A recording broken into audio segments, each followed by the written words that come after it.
Audible. This stream is sponsored by Audible. So true, Zaz. Thank you. You're right. You don't have it. Okay, that's enough out of you. Let me Jeff. sponsor you, Audible. I listen to you so much. This is sponsored by Audible, Raycon stamps, Eat Fresh. We'll never have Raid Shadow Legends. They'll never give us money. Shadow Legends. Sponsored by the They Final will Fantasy never expansion, sponsor Heaven's us. Word. No, King, you Very know what? good. You can play it for free. This stream is sponsored by whatever the fuck is in the basement. Now let's go ahead and get started. Oh, basement.com. No, I don't No, wanna go that's to the not basement. the bit. Man, this sounds less like getting it started and more like not getting it started. Get it started. That's right. That's exactly what we're doing right now. Enough preamble, enough funny bits. Everybody who isn't a fucking talking person, shut your goofy ass up and we're gonna go ahead and get started. I believe that it is B first. Yes. Negative. Oh, it's Actually, not? it'll be a Rindy. Oh, okay. You cool. come back again, okay? Promise me. I'll be waiting. Waiting, believing you'll return. I'll be waiting. It's about time for you to set off. Indeed.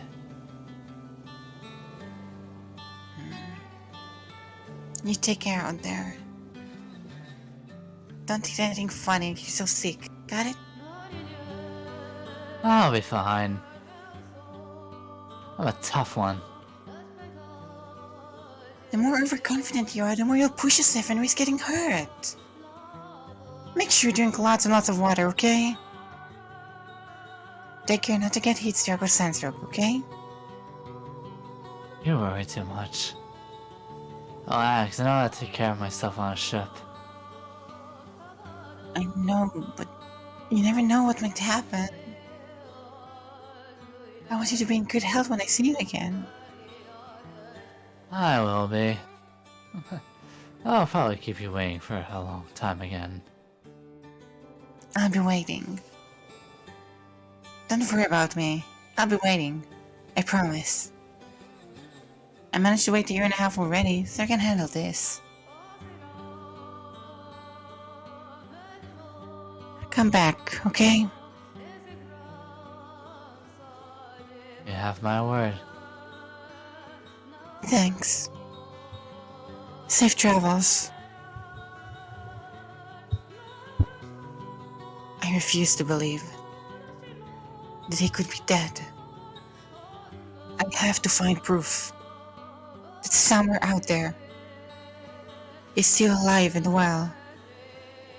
I have to find him. I have to prove it.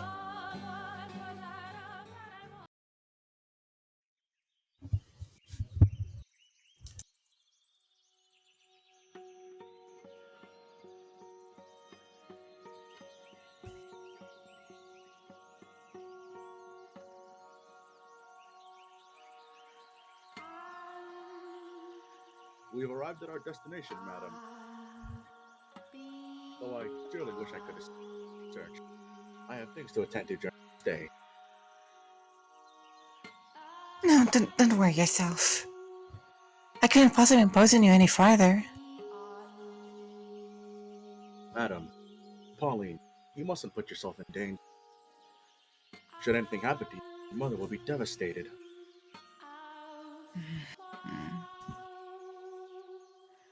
I wonder if Mom's mad. No, she's probably sad. Sorry, it's expensive as the Albufera wetlands, as deep as the ocean into which the sun sets. It's all my fault. But don't worry, I'll be fine. As soon as I have certainty of his well-being, I'll go straight home. Me and him, together. Pauline, your lover is... I have faith in him. He would never break a promise to me. He's always come back to me, no matter how long it took. A man like that wouldn't just suddenly disappear on me.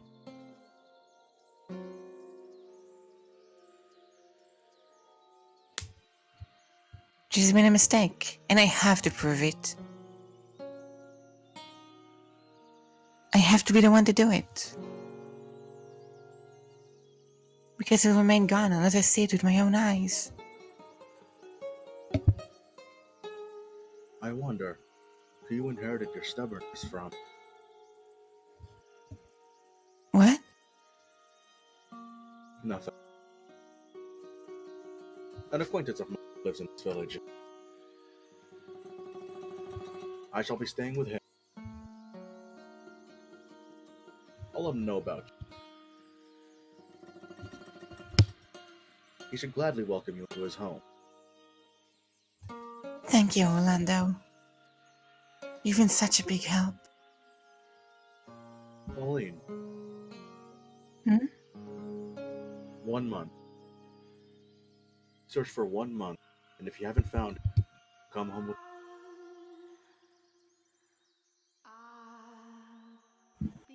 Will you promise me that? You're her only daughter. Okay. Good. To tell you the truth, I regret bringing you with me. What I should have done is dragged you back home, Mm. but I couldn't bear to see you like that, Pauline. It was like I was looking at her. She was younger. Orlando. Anyway, 1 month. Understood? Yes. Don't worry. A month will be plenty. I will find him before the month is up.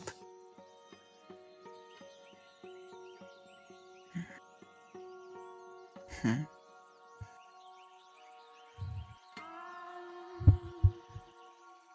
The sleepy seaside village is on the small side, but from what I've seen, though, what I've been told, it used to have a flourishing fishing industry. Now, though, it's like there's a fog hanging over everything. It's not too surprising, I suppose. A few months ago, the village was a part of a war for control of the country, and now they're under different than before. Stripped of their independence and battered by the raging tempest of war. The people's spirits had been eroded. And spiritual damage is not easily mended. Even if they were not physically harmed, there are deep wounds in their hearts.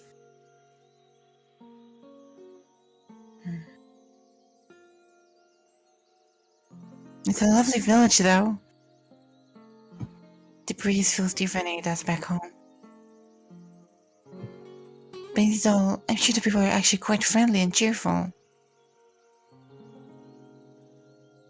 A long, long time ago, I went on a trip to a land in the south.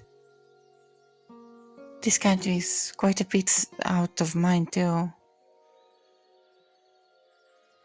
People blessed with lots of sunlight are bound to be warm at their core.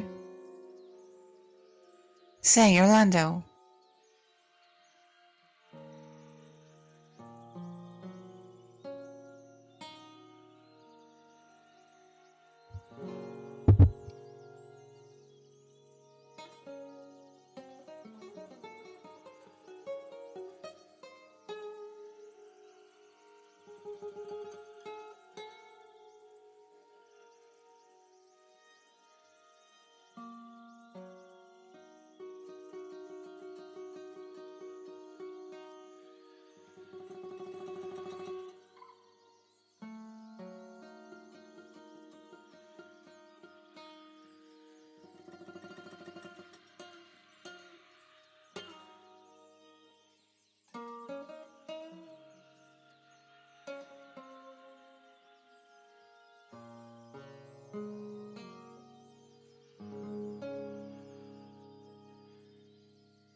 Yes. May I take a look around the village? I don't see why not. The sun's still up. I'll need some time to catch up with my acquaintance, so I suppose this is as good an opportunity as any. Do you know where to find me? Yes, you go down that way, turn at the second crossroad, point straight for a little while, cross over the other side, and it's right there, right? Are you sure you can find it? Don't worry. All right then. You're planning to stay within the village today, right? I'll see you in a little bit then. If you get lost, give me a holler. As much as you insist otherwise, you really do care, Orlando. I feel bad enough as it is. Please don't take advantage of me. I think I might take full advantage of this. Thanks. See you in a bit.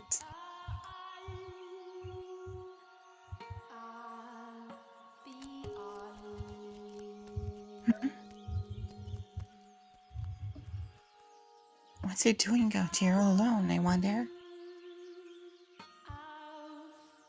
There's no one else around. I wonder if something happened. Would it seem odd if I try talking to him? I wouldn't want to get labeled as suspicious on my first day here. That's asking for trouble, but the boy stands all alone on the shore, looking somewhat precarious. As though a breeze might whisk him away to a million grains of sand, and if I look away, he won't be there when I turn back. That's how the boy appears to me. You never know until you try. Besides, it's important for me to communicate with the natives.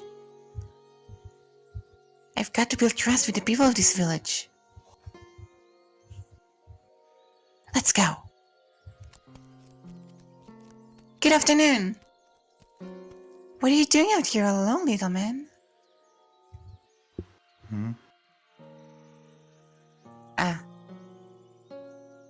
By force of habit, I spoke in my native tongue. How tense can you be, Pauline? You may have just been talking to Orlando, but that's no excuse. This isn't your homeland. But everything's alright.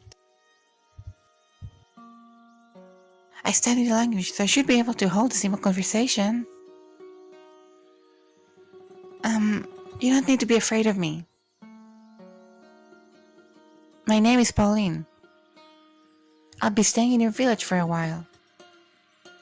Nice to meet you.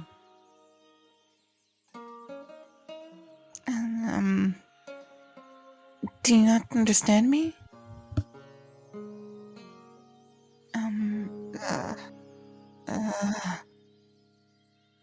My name is Pauline. What is your name, little man?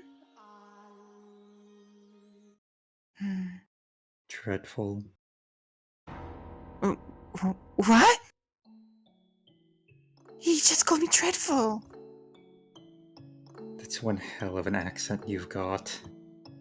Who are you? A bandit? What are you here for? No. I'm not a bandit, I promise. I stammered. Atrocious. There's no need to be so mean. I put in a pretty good effort, I thought. You could at least compliment me instead. God awful. That's not nice.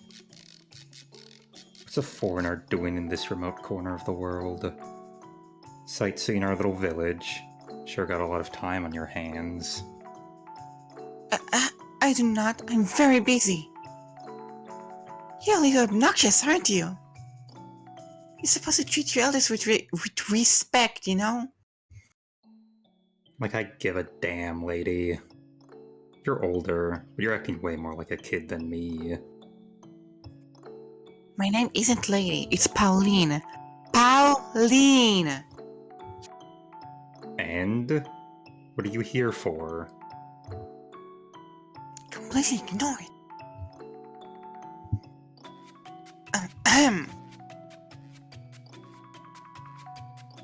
I am here to look for someone. There are rumors that he was last seen around here.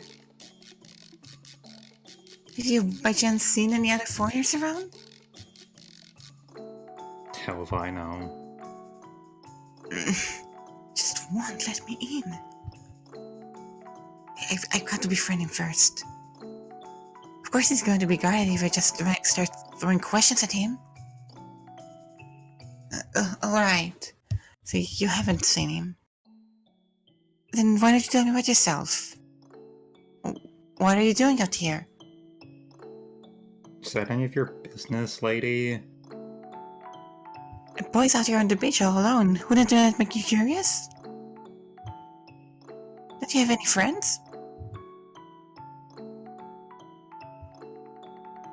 Maybe he's one of those kids who doesn't have any? Say, if you don't mind, could we be friends? I'm not really familiar with the area, so it'd be nice to have someone with me.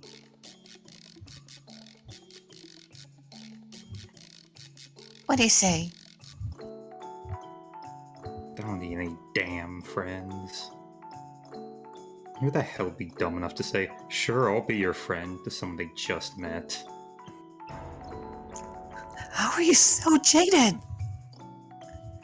You need to be more courteous, kinder to others, not so antagonistic. I just thought it would be nice if we could talk for a bit. That's all I want, really. Would you quit being so damn nosy, lady? Just so happens I like being alone. Got some strange woman ruining my alone time. I'm out of here. Hey! Wait a second! He's gone. This is going to be really, really hard!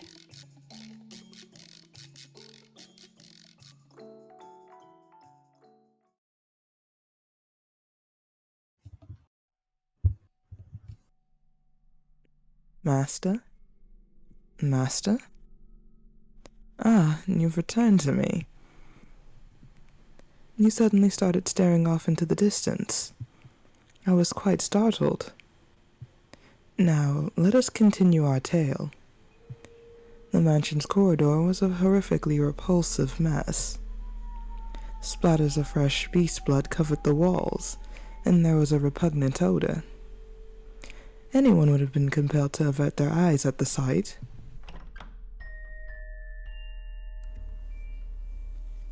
What happened here? I am grateful that you cannot see, because you would certainly think me a beast if you were able to see this. Because you cannot see, you do not know what I look like, but I know.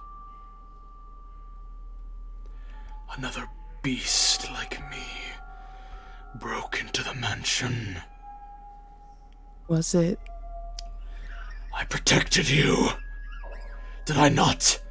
I protected you. Say that I protected you. That I did this for you.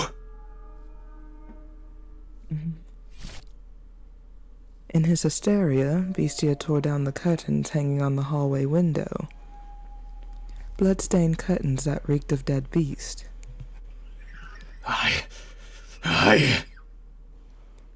What did he have to be so afraid of, though? He had exterminated the other beasts encroaching upon his territory.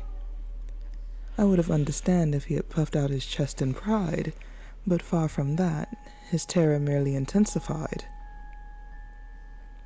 Calm down. The white-haired girl extended a hand for Bestia, but even her gentle, loving, outstretched fingers evoked fear in his eyes. Instinctively, he feared anything that entered his territory, and then attempted to remove it. And, driven by those instincts, he shoved aside the white-haired girl, the one he said he wanted to protect. Being without sight, she had no way of reliably catching her balance, and she fell to the floor with a splash, for she had landed in the pool of blood left by the beast. Red seeped into her clothing, slowly spreading through the fabric.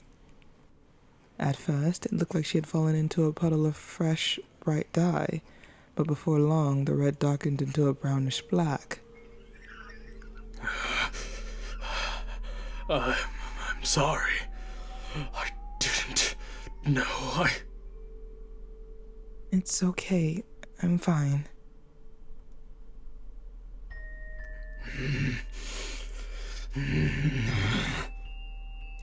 She embraced the panicking beast, softly whispering shish shish, as if trying to calm a crying baby. Though Bestia was taller and physically stronger, the white-haired girl was emotionally more stable than he. What has you so frightened? Please, tell me. I promise I will not look down on you for any reason.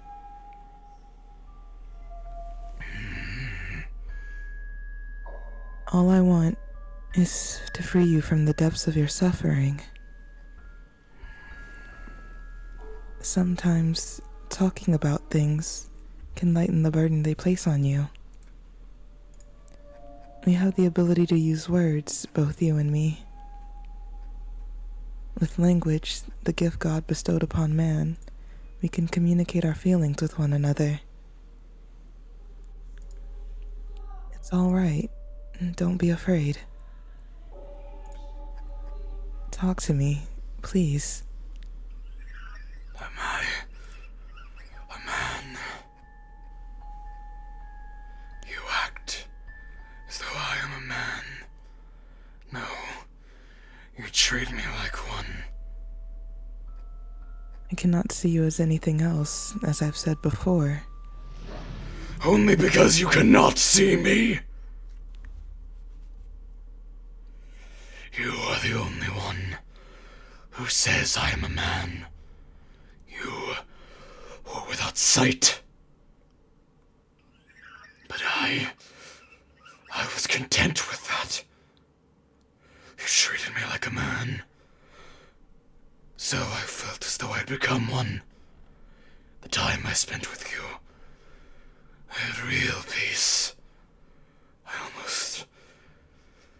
almost forgot that I was a wretched beast. I no longer sought after prey. Oh, yes. Before you arrived, I murdered dozens of humans. I didn't want you to know that I was such a sinful creature, leaving a long trail of bodies in my wake.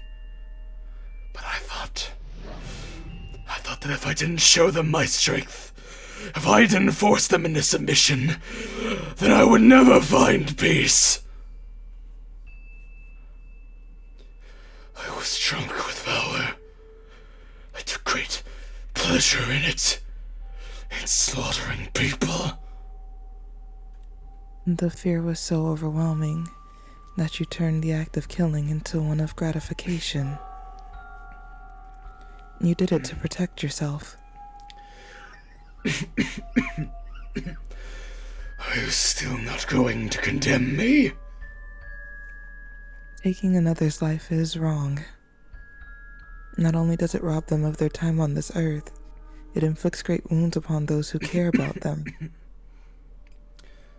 However, I do not regard you as a mere beast, nor as a mere murderer.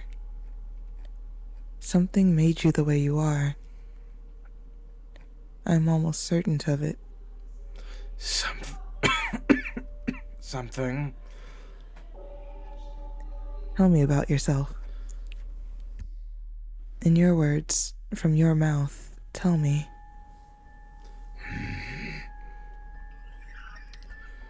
When I woke up, I was weak, exhausted and emaciated. I couldn't think clearly, or even remember much of anything. I was thirsty, hungry, sore from head to toe. A crowd of people surrounded me.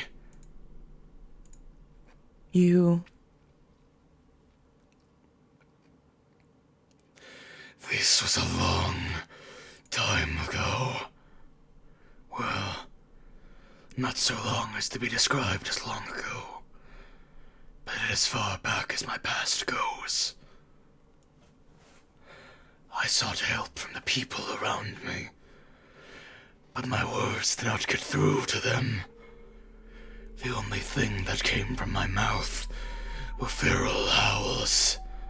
They scowled at me, and then...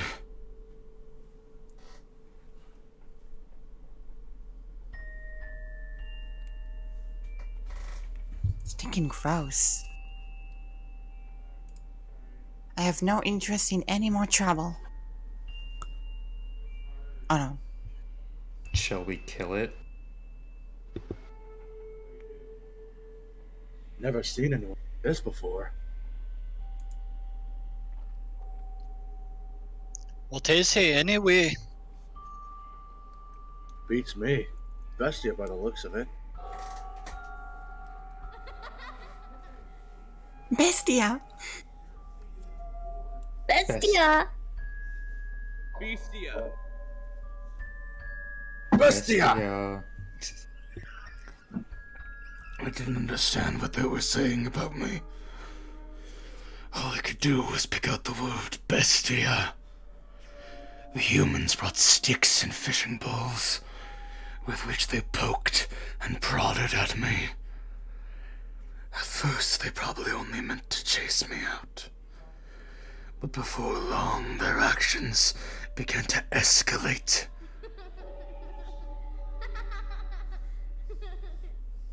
Bestia! Bestia! Filthy beast! We ain't got nothing for you! Dirty, nasty thing. Stay here. Hit it! Pound it! He's feeling it! Beat it. Beat the thing. Kill it! Kill it! Kill it. Oh, Oh, fuck. You go, Charlie. sorry. Kill it! Kill it! Kill it! Die. Die!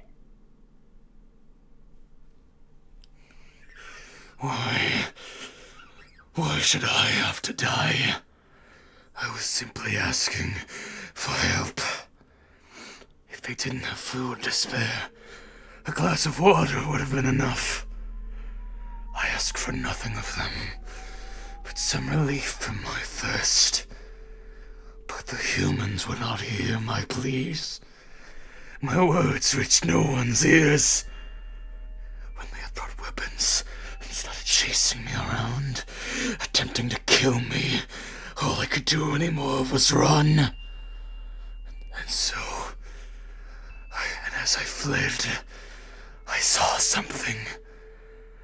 A child pointing to a wild dog covered in mud and shouting bestia. That was when I finally understood that I was a beast, and that was why humans wanted to exterminate me. I was neither cattle, nor swine, nor fowl of the air, but a vicious beast. The kind of creature that ravaged their fields. And so... You sought to prove your superiority to them, so you would never have to be called a beast or chased out somewhere again. I was so close to forgetting it all. The time I spent with you was truly wonderful.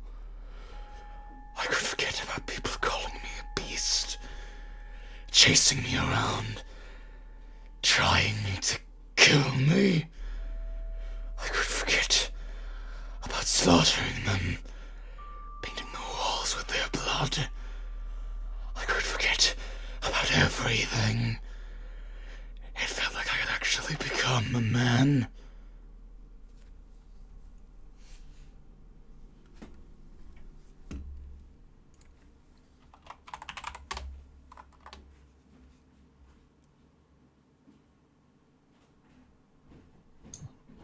not you. But then it showed up. Another beast like me. It was my kin.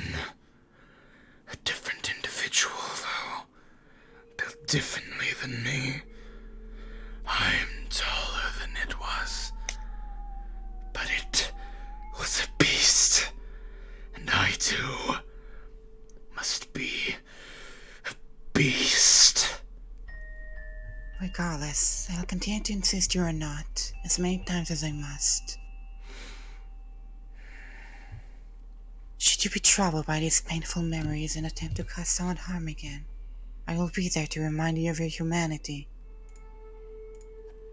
Is that which you can see with your eyes the whole of the world?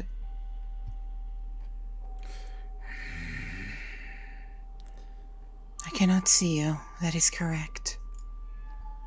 But I can feel you, sense you, hear you, and I can learn what you bear within your heart. You worry, you fear, and you think. And you also show concern for me. These things all prove that you are human.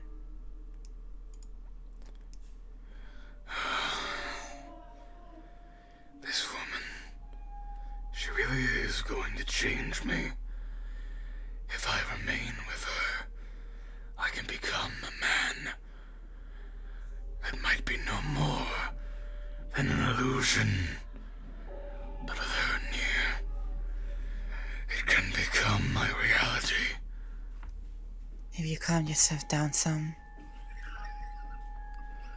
The hall needs to be cleaned. So it does. I'll take care of it. You don't need to worry. You should get changed, though. Very well. I believe I care so much for you. Because you resemble me. We are not alike in the slightest. As I've said, you are a beautiful woman.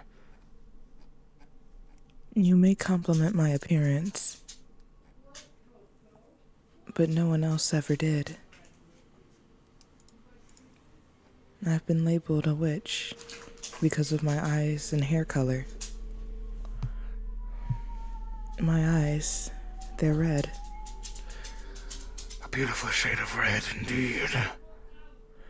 A magnificent color, like blood. You're the first person to say that about them. Even my mother said my eyes frightened her. Because people called me a witch, I was rarely afforded the opportunity to interact with others, so I grew up mostly alone. As the people outside this mansion call you a beast, so too do the people outside call me a witch. See? We are alike.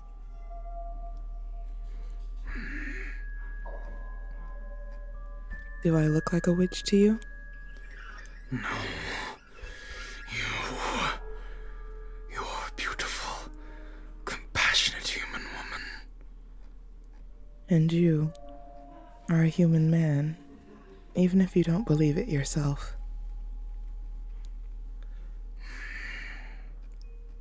Yet again, Bestia found himself feeling grateful for the white-haired girl's blindness. For, while he had just managed to put on a smile, tears were also rolling down his cheeks. Joy, bitterness, sorrow, a maelstrom of emotions flowed unbound from within. But he cried in silence.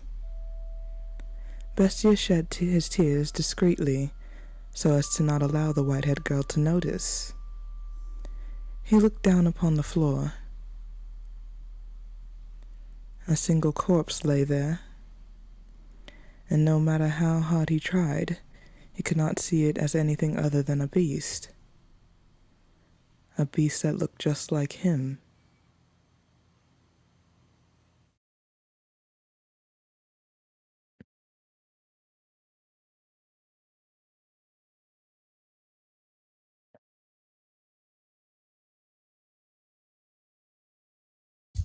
He came from a faraway land across many seas.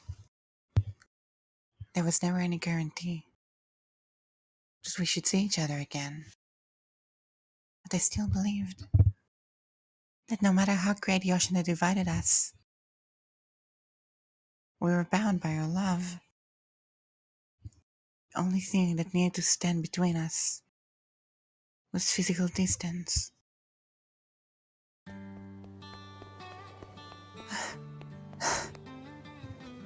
I wonder if he's here yet.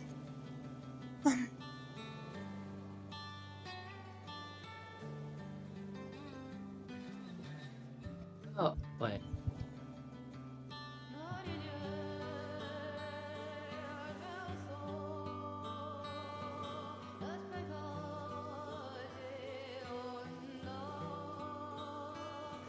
Alright. Oh, my little... I'm sorry, how do you say that again? Ninja? I think it's like Spanish J. Nijenje? Nihente. Oh, my little ninja. It's just our breath.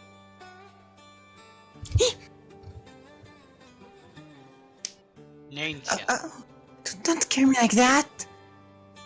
And why did you pick up a word like Nihente? I never took you for someone so pretentious. Sorry. You just look so much like a rabbit there. When you're tossing your head back and forth, looking around for me. Oh, you. Nihente, you sound like you call a child. I'm not a little girl anymore. Sorry, really. I'd be so mad, Pauline.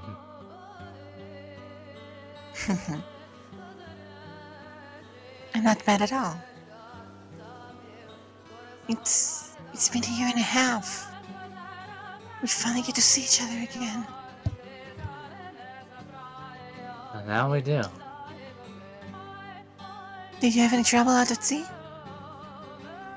Did you fall ill or get caught in a storm? Or run into any kind of danger at all? There was no trouble. Everything went fine with that incident. The sea god was watching over us, I suppose. Thank goodness. I was so worried. But you kept your promise. Came back for me. Kept yours and waited for me. Of course I did. I trust you and I don't mind waiting. But so, 18 months must have been a long time for you. It was. Felt long to me as well. Every day I would picture your face, hold the sound of your voice.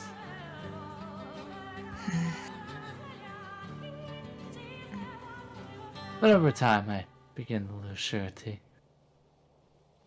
It absolutely terrified me. Is that what you actually looked like? Is that truly the sound of your voice? You mean you almost forgot? Not at all, Pauline. I was afraid that in my profound love for you, my mind had created its own image.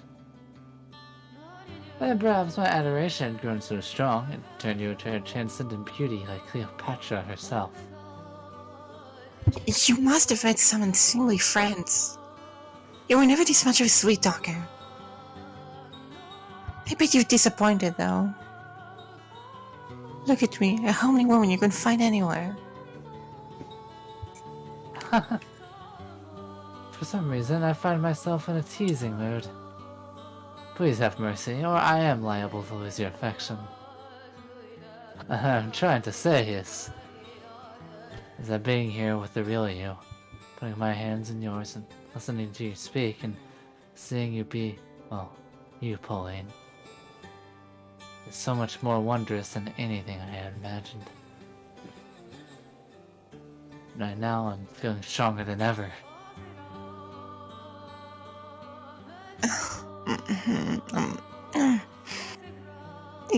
You seem to have found yourself a way with words.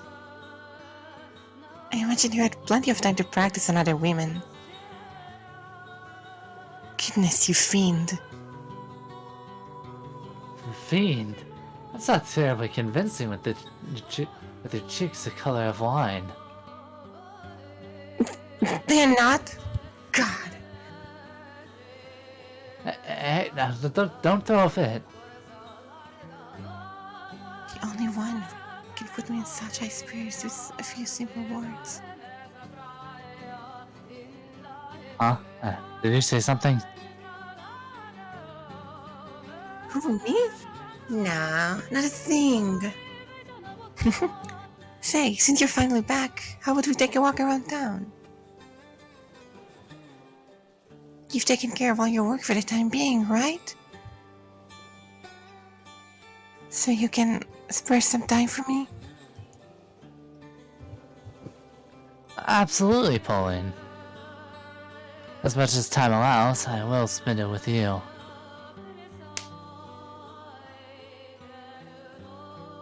As much as time allows.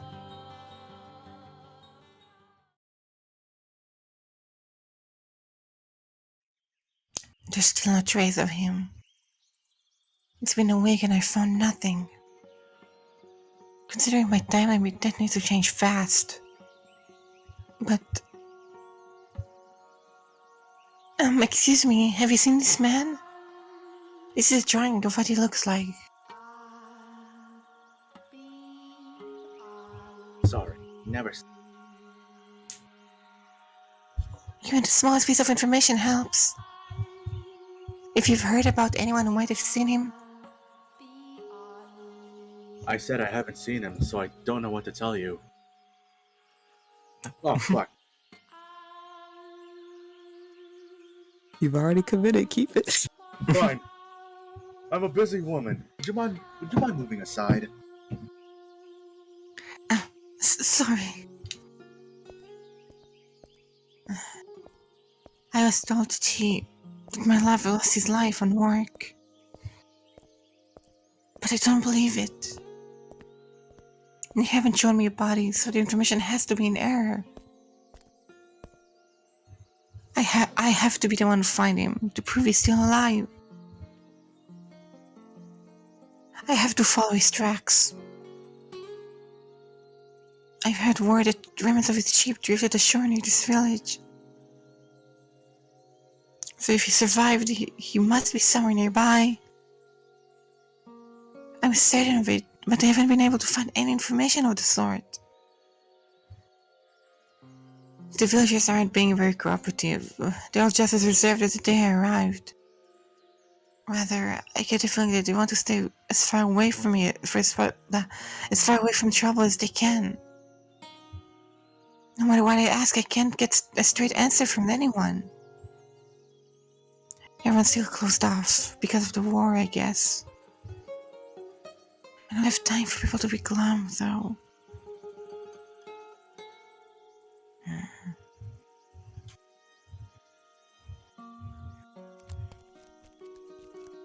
Ah! It's that boy. He's at the shore again. Always alone. God have mercy, you again. What are you doing here? I know he's so callous. I came to get sentimental and watch the sun set. So original. it matter if I visit the seashore? The ocean does not belong to anyone.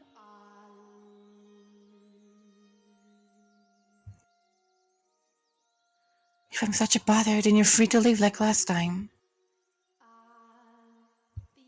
Sure, cheeky for an outsider.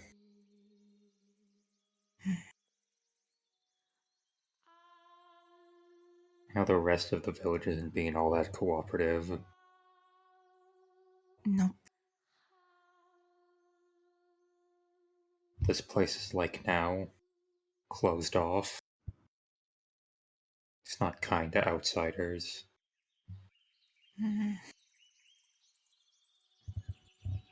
You're really going to be able to keep up the search with the entire village stonewalling you? Yes, I will. I won't give up for any reason. I have to find him to bring him home with me. Lady, you're... My name isn't Lady, it's Pauline. Pauline. Lady is... Pauline. Pauline. Is this person you're looking for still alive?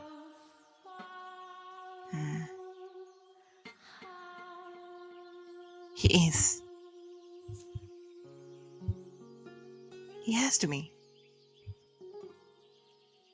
That's so. Well, have fun with that. Doubt you're gonna get any help, though.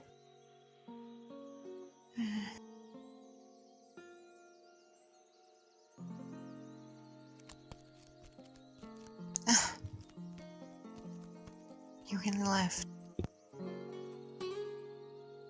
Don't lose heart, Pauline. If you lose faith this easily, you'll never find him.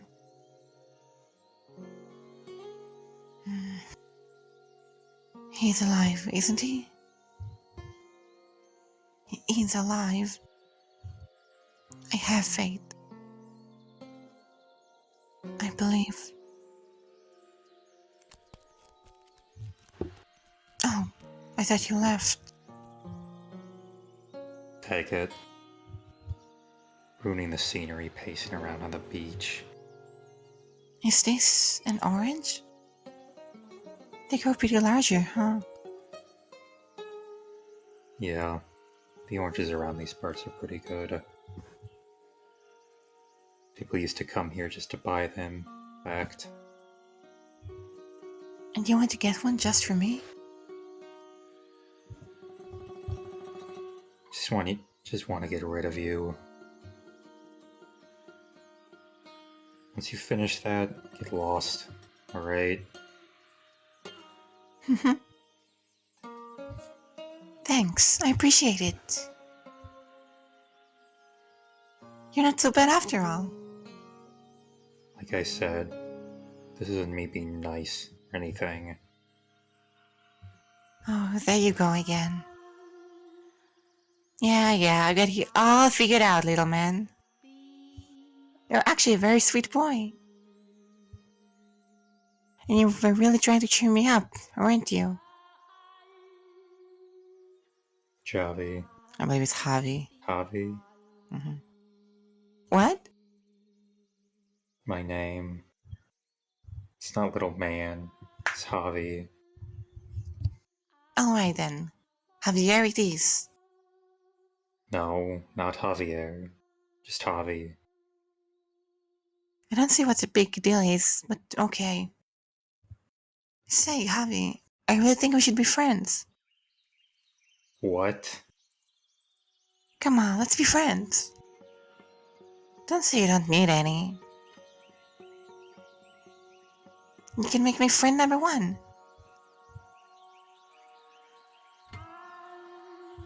We'll have lots of fun. Just want to use me in your search because you can't get the villagers to talk to you on your own. No, I mean it. Really. Wasting your time. I'm just as much trouble for them as you. Using me isn't going to get you anywhere. Trouble? What do you mean by that, Javi? Nothing you need to know, lady. Stay away from the shore. Hold on a second. What? Pauline. What? My name isn't Lady, it's Pauline. Listen to me, Javi. I have no intention whatsoever of using you. I enjoy talking to you, and I think it'd be fun if I could do it more. That's why I want to be friends.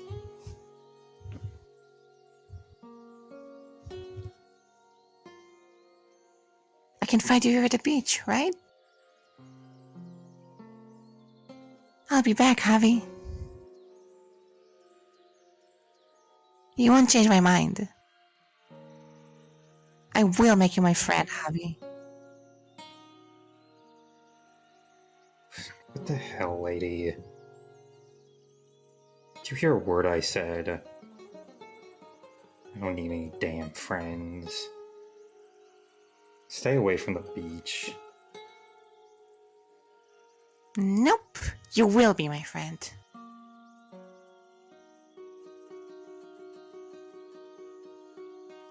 Ain't happening.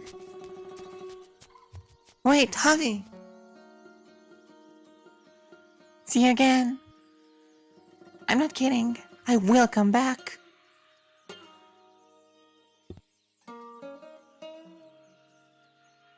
I had actually, at first, been thinking it'd be easier to get information if I could make friends with someone in the village. But that orange Javi gave me when I was sad and lonely and hurting was so amazingly fresh and delicious. More than any orange I've ever had before. It was almost as though Javi's kindness was seeping directly into my mouth. I'm sure we'll be able to get along. I want to be his friend.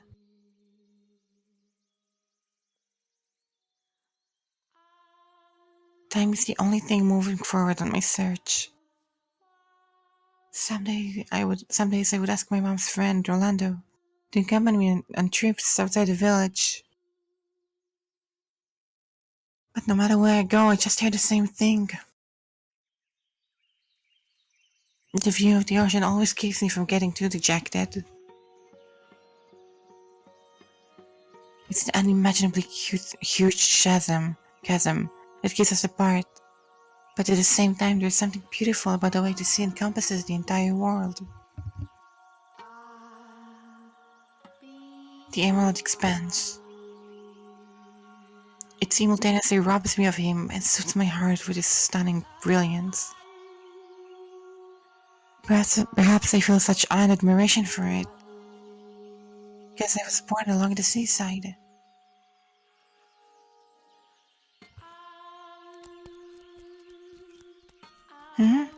He's not here today? Javi, are you there? That's odd. I can always find him here. Hey, Javi, where did you go?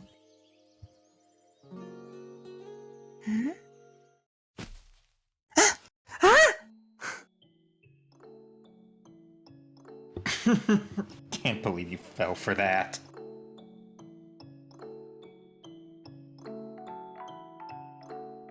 A pitfall? That's not very nice, Javi. Why did you do that to me? You won't stop following me around. If you knew how annoying that is. That doesn't mean you have to do something so cruel. Now you'll learn your lesson and stay away from the beach. Jerk.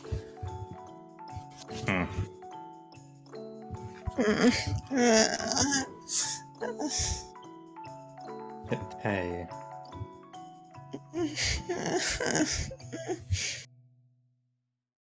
Wait, you seriously crying?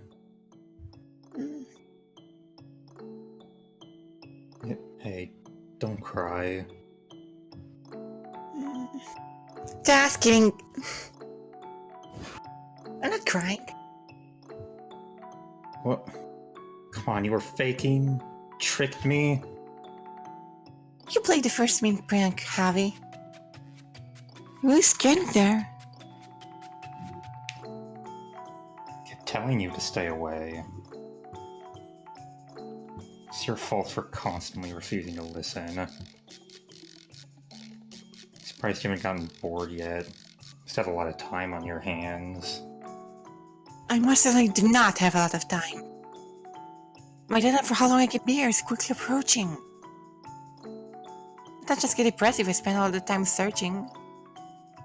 If I can have some fun with you, Javi, I'll have more energy. Fun, eh?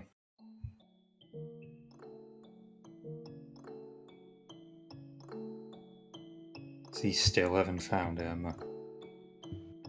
No. Don't even know if the guy's alive or dead, just...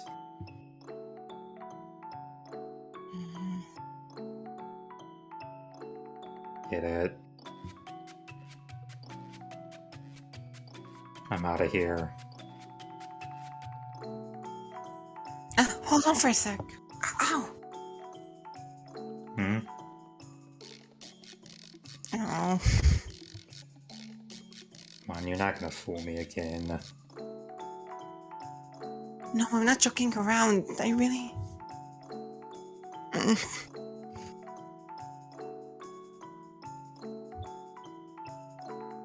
It looks like it twisted my ankle.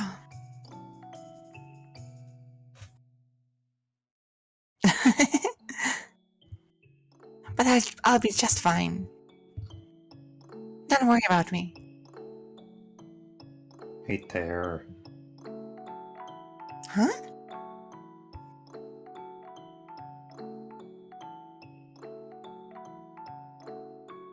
Come on, let me see your foot. Alright. Ankle swollen. At least learn to land properly. What? You're going to blame me? When you're the one who dug the hole? What's ever gotten hurt in a trap that basic? At least none of my friends ever did. Wait, I thought you didn't have friends, Javi. Shut your damn mouth. I'm gonna bandage your ankle. Oh, I see. You want to get a bandage for me. Thank you. It was my fault anyway.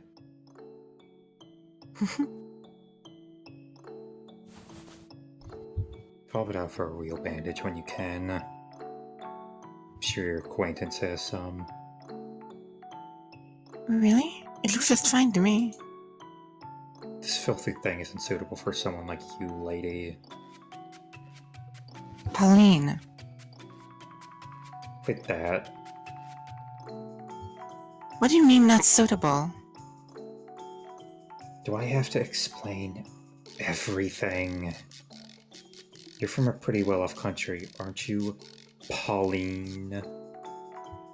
Well, compared to that, this is a poor village. You don't even have clean bandages to spare. Just gross scraps of cloth like this. It's not something you should be wearing. You think so? But you gave it to me, Javi. I'm not changing it anytime soon.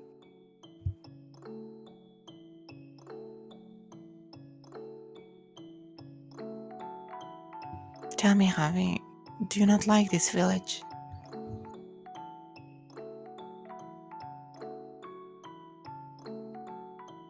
The only thing this place has going for it is the ocean. The ocean? It's the one thing that doesn't change, no matter what. It's always beautiful. I see. You like the ocean too, Javi. Just don't have anything else to like. Oh, there you go again. Oh, I've got an idea. Javi. What now? A robot. A rowboat. I want to take a ride in a rowboat. Would anyone get mad if we borrowed the one tied over there for a little bit? I don't even would care if it's just for a little. Can you row though, lady? You'll do wrong, Javi. Why me? What's the big deal? The water is mostly calm today. I think a little walk in the sea would be lovely. You call that a walk? Sure again. Come on, let's go. Give me a hand, Javi.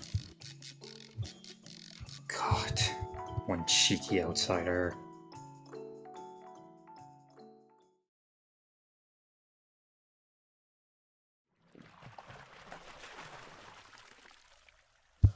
The breeze feels different on the water than it does on the beach, would you say? You think so? All the same to me. No, it's definitely different. The smell of salt is stronger, and there's more moisture in the air. It's kind of like someone gently caressing your cheek. I don't need any of that. You're way too perceptive, lady. Am I? Close your eyes, Javi, and feel the breeze. I bet you'll get what I'm saying. Go on, close your eyes. No, I'm not going to. What? Why not? Just don't want to do what you tell me. Oh, no need to be petty. See, it's not always so kind. The hand that's gently caressing your cheek can, in the blink of an eye, become the wrinkled hand of a witch, destroys everything it touches. The ocean is a scary thing. It's nothing we humans have any chance of standing up against. You're right. And I know it very, very well. The man I'm searching for was in a shipwreck.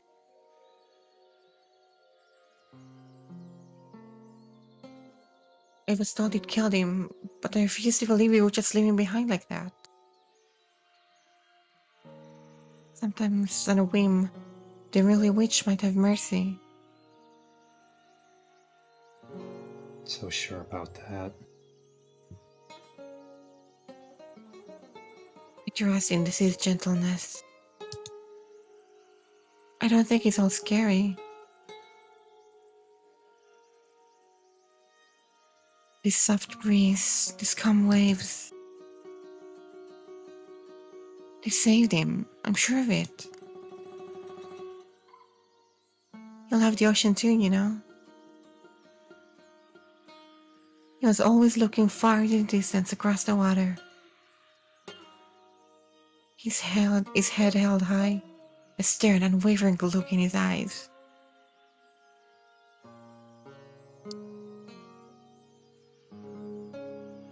I'm assuming he's your lover? Yes. He's very dear to me, and I love him deeply. Oh, I see. He was really fond of the sea by my hometown. Live in a decent town, huh? Yep, it's wonderful. It's so peaceful, and everyone's so nice. There's not a single bad person living there. Oh, I know, Javi. You should come visit my hometown sometime. Visit your home? Yeah, the ocean there is really pretty too. The colors are a little deeper than they are here. It's like so many jewels sparkling in the light. I'm sure you'll love it, Javi.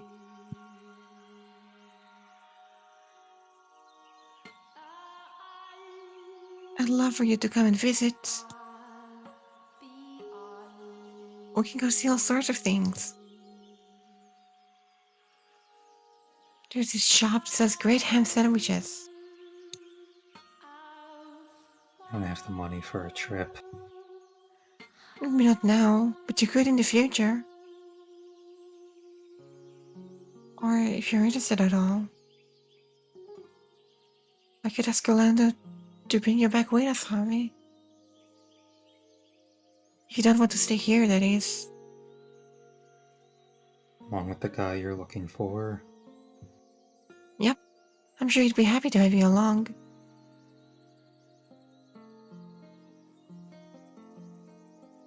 Give it some thought.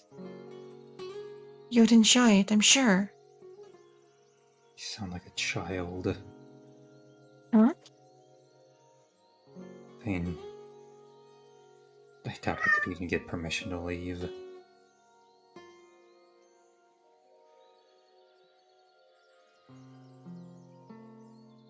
Permission? All right. Are your parents pretty strict, Javi? No.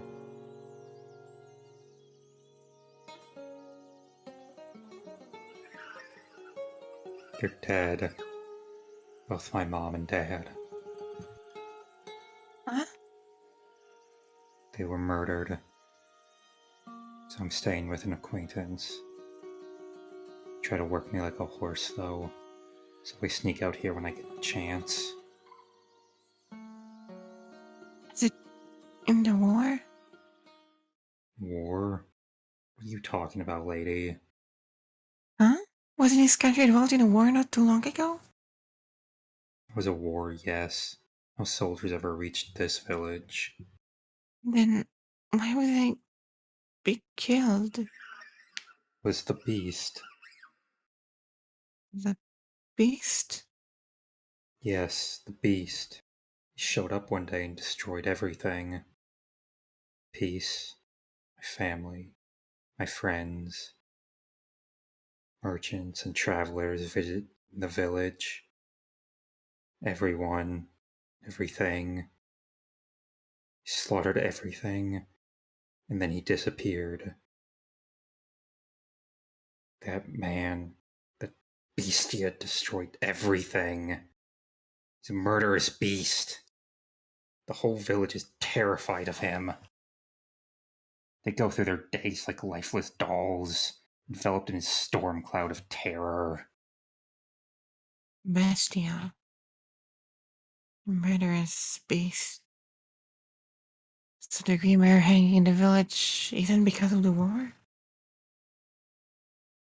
It's because a beast has been killing people?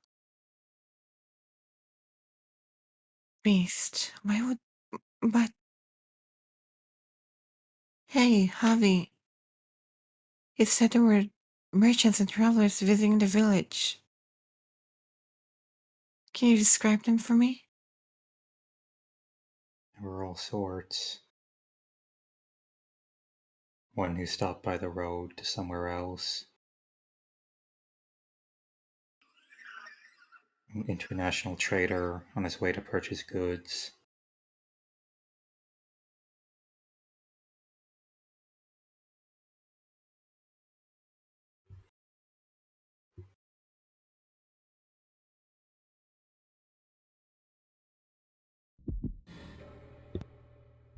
Water, water, water, water, water. I just need some water. Just some water.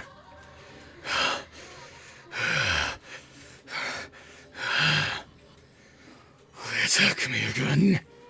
No. If I ask, do they look like they were open to requests? No. They tried to kill me.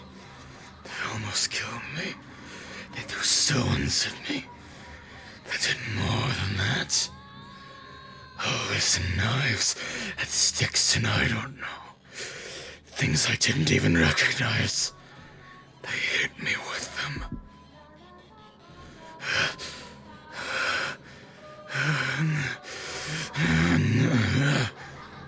They tried to kill me. It looked like they were going to kill me.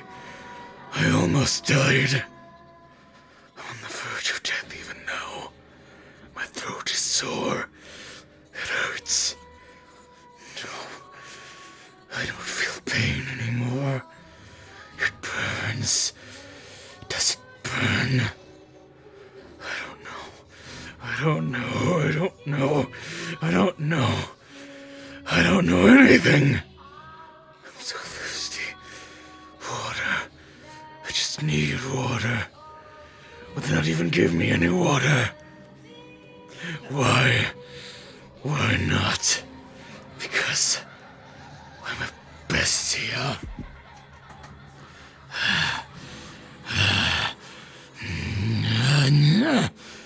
Because I'm a beast. Because I don't need to live. Because I don't deserve to live. A beast meant to die. Am I meant to die? I'm thirsty. My stomach is probably empty too. I don't know anymore. But I'm hungry. So very hungry.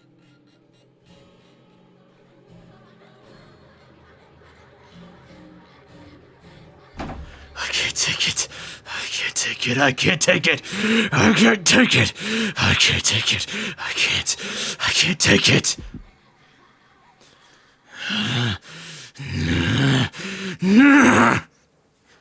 Water. I just need some water. I just need some water. What must I do to get some water from the village? A well. I can find a well. There has to be a well. I know what that is. I know what a well is. What else do I know? Nothing. Nothing. Nothing. I have no memories. I have nothing. I am a beast. A newborn beast.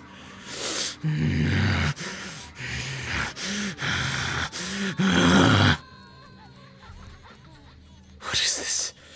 It's buried. It's rude. It feels so rough.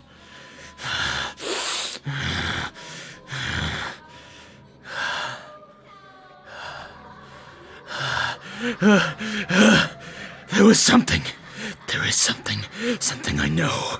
I know this. This is mine. It must be. It's mine. I know this. It's mine. I know how to use it. How to touch it.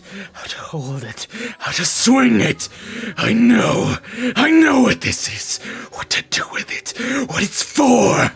I know that with this, I can fight on equal footing with them. A beast. Beast. Beast. I am a beast. Beasts are meant to be ridiculed, to be hated, to be resented, to die. But I want to live, which means I have only one option, one way, only one. With this, I must overthrow those who tormented me. I can do that. Water and food. I can get that. I can get anything.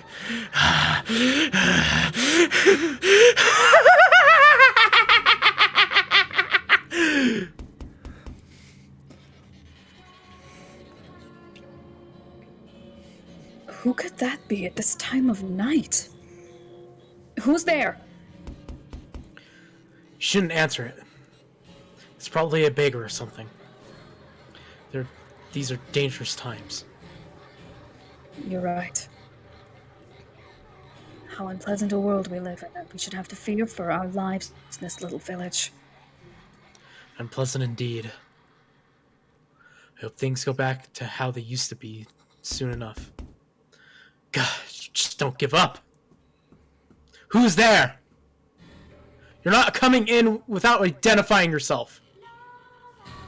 This is rather strange. What's going on, Dad? Oh, did the noise wake you up? There's nothing to worry about, son. Go back to bed. It'll quiet down soon. The door! Huh?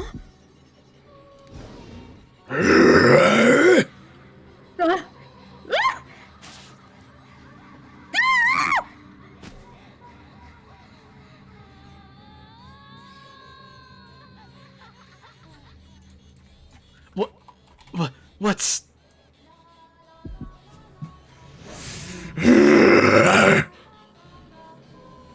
Mom?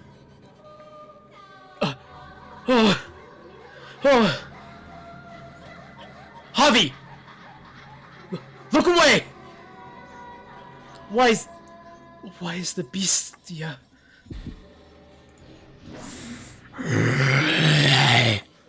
Run, you hear me?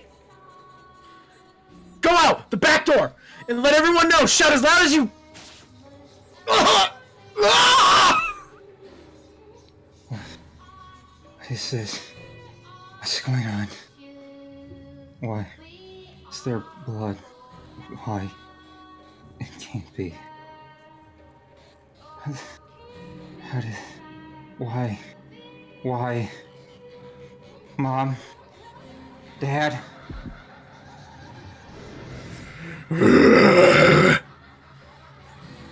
Bestia. The Bestia. You... Why would you...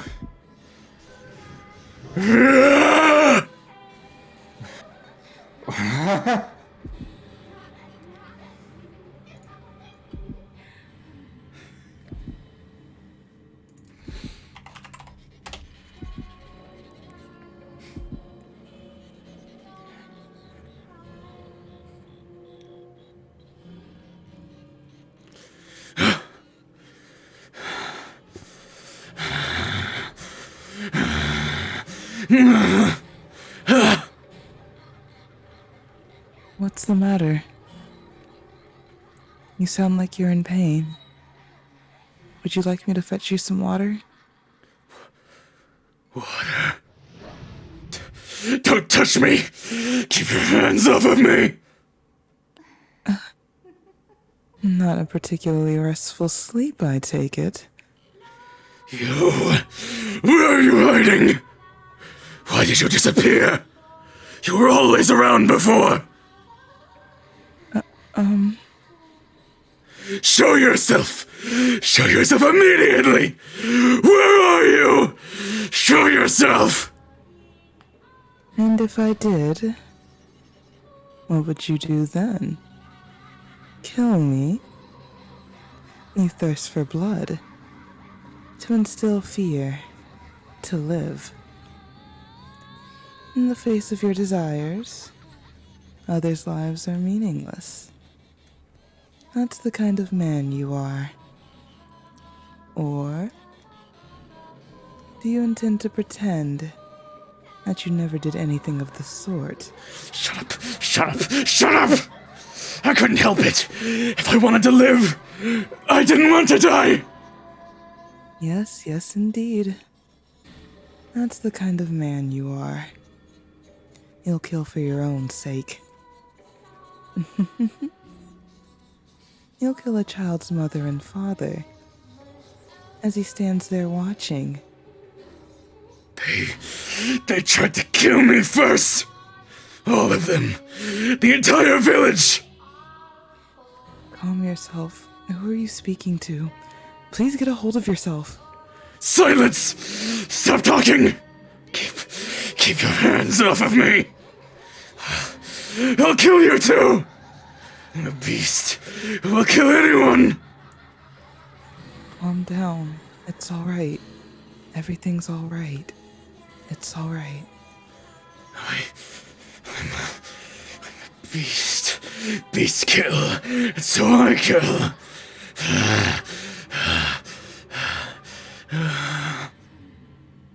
Breathe slower. not harm you, and you will not harm me. It's all right. Put your arms around me. See for yourself that I'm not afraid of you.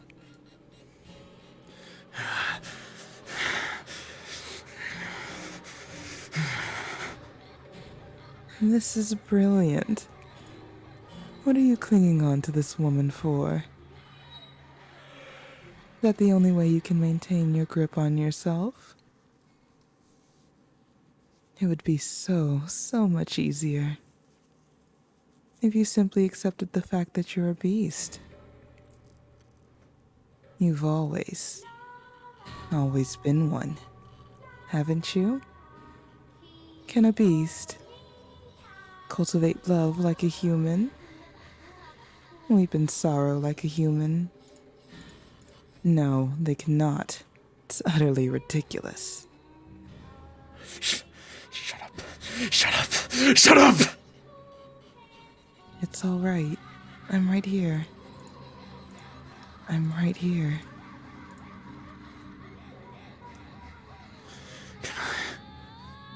Can I trust you?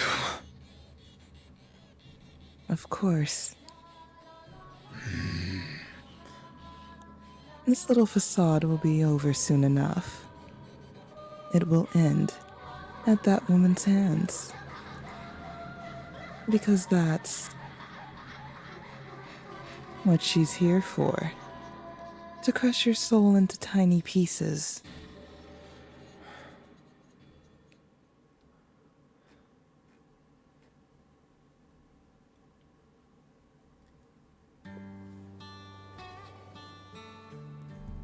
Three years ago, I thought for sure I would get burnt, sitting beneath the hellishly pounding sun on that sweltering summer day. It's only ever on days such as those that we end up having lunch outside. Not just out of the house, literally outside. The heat was searing. I could hear the cry of seagulls from the restaurant's terrace. I remember that day clear as crystal.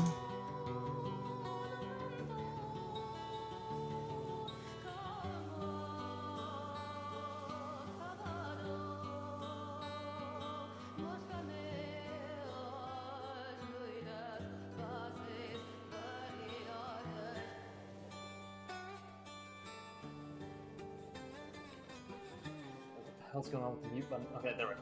Oh yes, I have to say, the food is spectacular. I love that they give you so much meat. Oh, I thought my gut exploded the first time I saw it. Wouldn't you say so, son? Indeed. Yes, it is. By the look on your face, I'd say you're already feeling it. You're not gonna make it in this line of work without a big old stomach, son.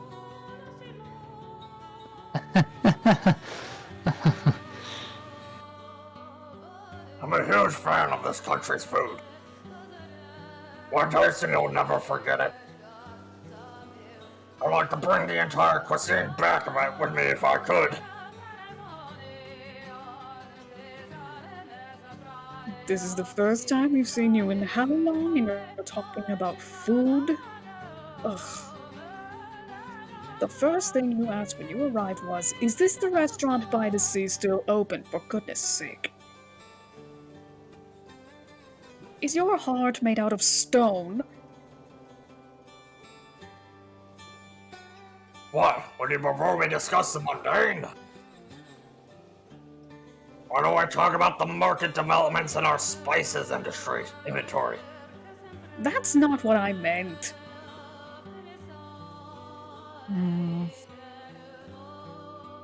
It's hot. My parents' relationship is on thin ice, but the air feels like it's on fire. It's much too hot. My dad loves this seaside restaurant. It actually specializes in fish, but he always asks for meat. Oh, always eat it very often. He's out of the country most of the time, so we rarely eat together as a family. For that reason, I can usually put up with a little heat for a family gathering. Hmm. Today, however, is awkward. Go on, son, dig in. You can't find food this good back home. As you say. Because the table is lined with meat. Even I'm starting to feel heavy in the gut. At this rate, I might turn into meat myself. What kind of meat would I turn into, though? I guess beef. Maybe if the meal keeps on like this.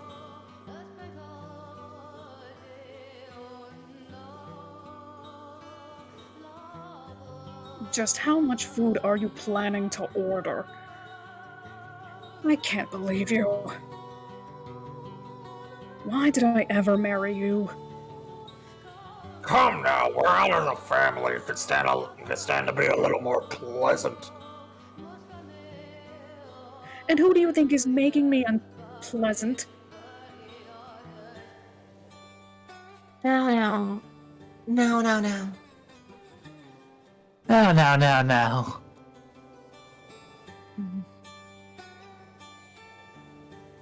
Every time our eyes meet. Every time they do, we both avert our gaze. This goes on throughout the meal. My father invited him to lunch. He had introduced him as his right hand, so I assume he's also a traitor. His eyes are somewhat narrow, his posture perfectly upright. He looks very no-nonsense, and not especially affable. Frankly, he kind of scares me. Hey, Dad? Are we going anywhere after lunch? I figured since we're all together, maybe we could take a walk or visit someplace out of town. Oh, yes. Actually, I've got a letter to write after this. A letter to one of the bigwigs back home. So I'm planning to head straight back to the trading post. Okay. I can't say I'm especially surprised. What do you want me to do? It's work, and it has to be done. If I could get an audience with him in person, maybe this wouldn't be necessary, but that's not possible. So I have no choice but to write a long letter. Oh yes, Pauline. If you're going on a walk, bring him along. I'm sure he's tired of putting up with me all day and day out. Huh? Oh, no, I'm... Hold on now. Could you please leave Pauline out of this? She has things she needs to do, too. What's the big deal? You want to know about an area? Ask someone who lives there. That's the best way to learn. Besides, don't stick out like a sore thumb wandering around on your own, son. I couldn't. Okay. You don't mind, do you, Pauline? Not at all.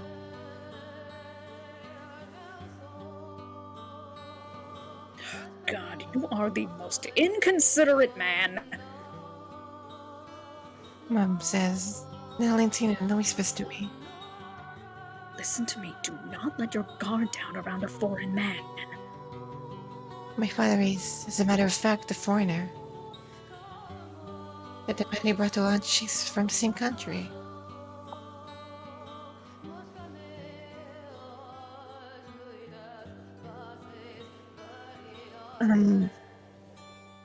This is a park.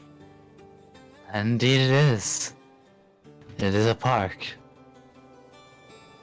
Mm.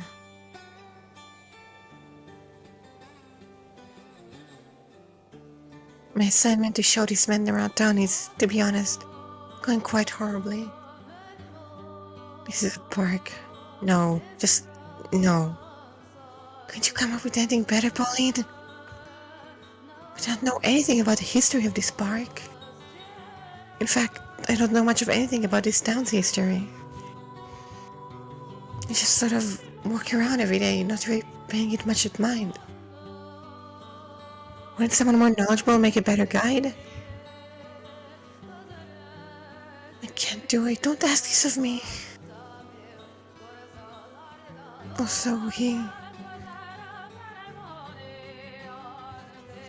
doesn't talk very much and got this perpetually stern look on his face. He really does scare me. Don't worry, Mom. Your daughter won't make mistakenly fall for a foreigner. Anyway, regardless of how I feel, I'm still technically his guide. I've got to try a little harder. Though I know it won't be easy. And then, there's the fountain. There is indeed a fountain.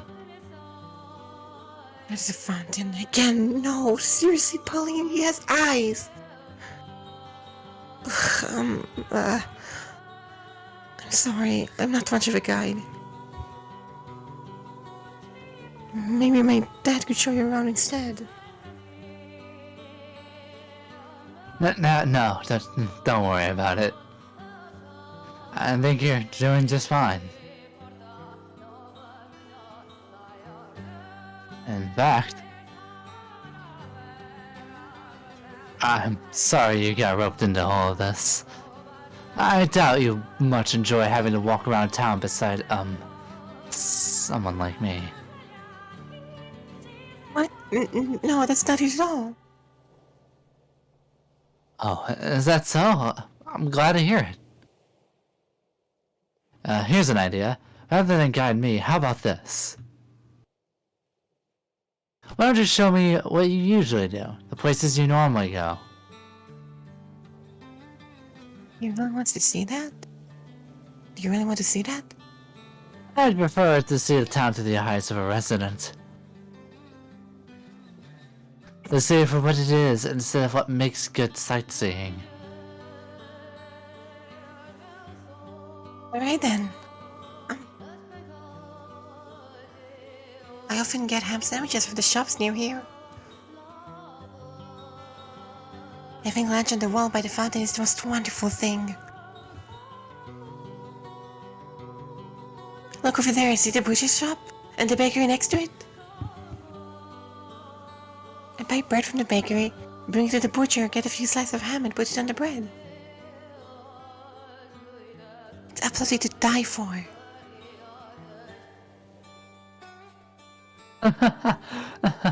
But you just had it, you don't. I'm not getting one right now. Also, please don't think I'm as carnivorous as my dad.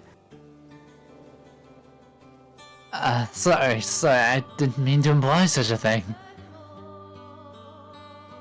Jeez. Wait, hold on. Did he just smile? He did. It was a small one, but he did. You can actually smile. Being human, that should be obvious, but it's kind of strange seeing him do it. Maybe we'll be able to get along. Just a little bit. Do you mind if I ask you a question? Sure. Go right ahead. Could you tell me about your home country? I've asked Dad, but he won't tell me very much. Ah. Come on, how about it? I'm really curious. He probably doesn't know very much himself. What? About his own homeland? Some don't. What are you? How about the fountain? I'd like to get a closer look at it. At the spot you'd say you like to sit. Okay. What was that just now? Did he dodge my question? Is something there he doesn't want to get into?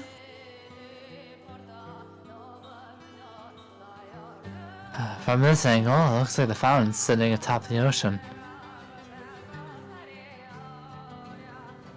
Yeah, it does. It does.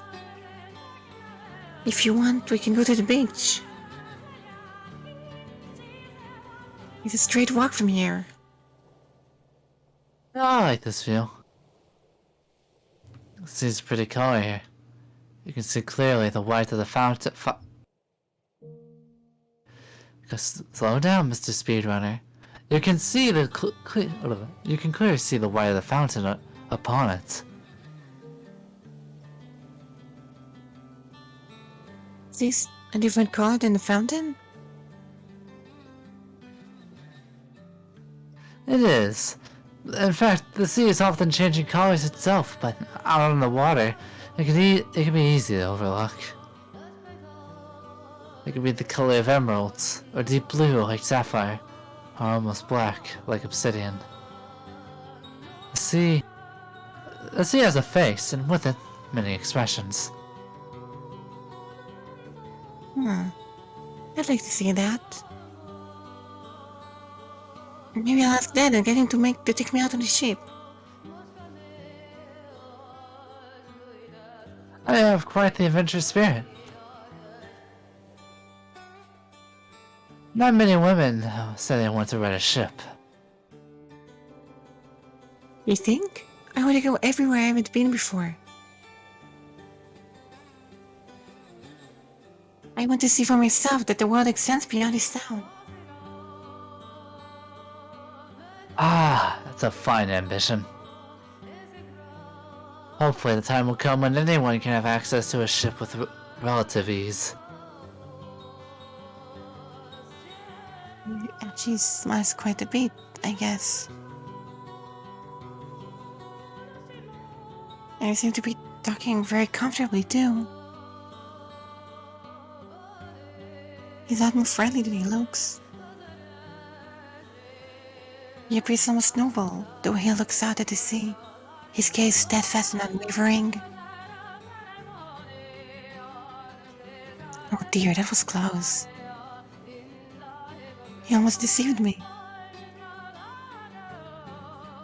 He's a foreign man and I'm simply his guide. You mustn't think you've grown close to him just because you were able to hold a brief conversation. Oh, by the way. Pardon me.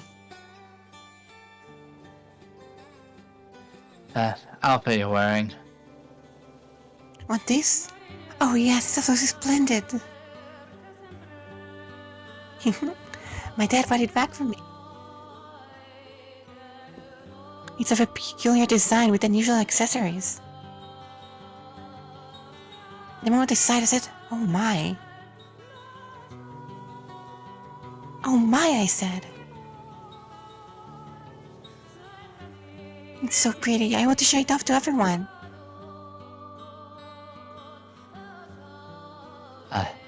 I see. Oh, it's just so magnificent. He actually has a decent eye for clothing. I guess he has more in that head of his than meat. Actually,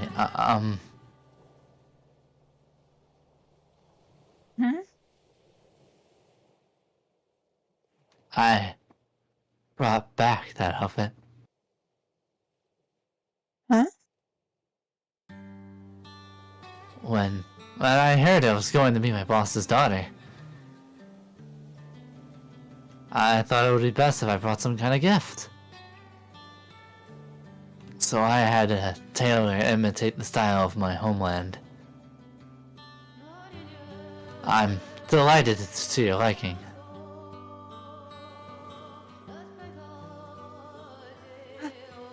Hold on a second. Yes? So you're saying these clothes I'm fawning over were given to me by you, and you had them made for me? Indeed. I'm completely oblivious. Here I am wearing them now.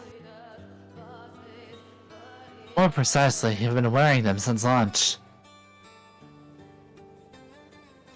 Why didn't you say something before? This is humiliating. I want to bury my head in the sand. I thought you liked them. I do, I did, but... Having never met you, I wasn't sure what colors you liked, but... I was relieved to see you wearing them. They look nice on you.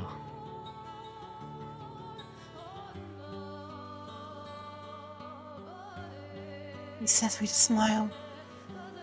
He's always standing up perfectly straight. Always looking stern and no nonsense. And he kinda scares me. But he's a gentleman. I'm going to go change. Oh, what? I'm going to go change. I'll be back in 5 seconds, so just wait here.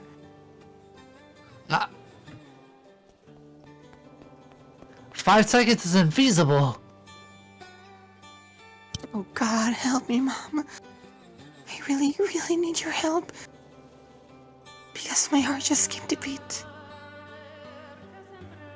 For a foreign man.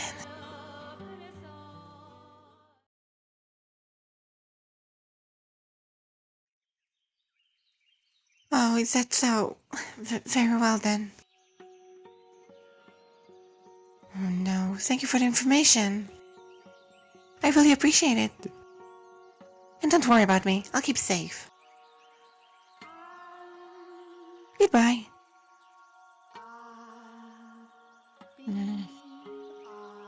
Shortly before I arrived at the village, a beast appeared.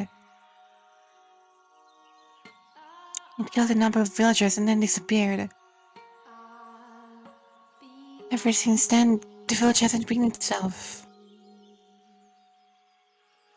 There's a cloud of gloom hovering over it, fear visible in everyone's eyes. At first I thought the fear was of the beast returning. But that's not quite right. The troubles with the beast are, in fact, still ongoing.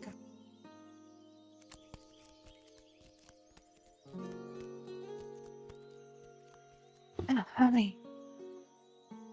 Hey. Hear you were asking around about the beast? Yeah. Talking about the beast is taboo. They're going to push you away even harder now. So, guess war even in a few days.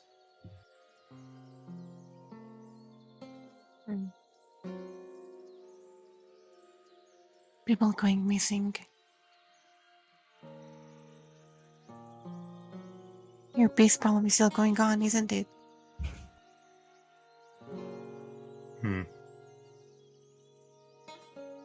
After asking around, I'm beginning to piece things together. When the beast first appeared, he shakes it away. However, later, the beast came back, killing villagers.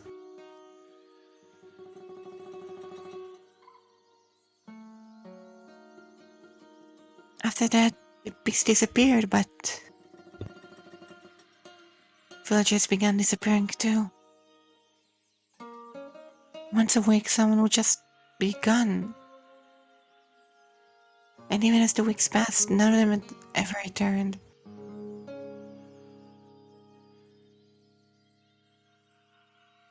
People of the village think the beast is responsible.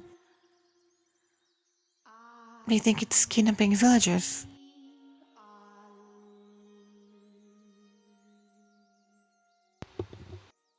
That's right. This village is under the beast's curse. So you're better off forgetting about this place and the savage beast that dwells nearby. You don't belong in a place like this. Back to your hometown where it's peaceful. That's the kind of life you deserve.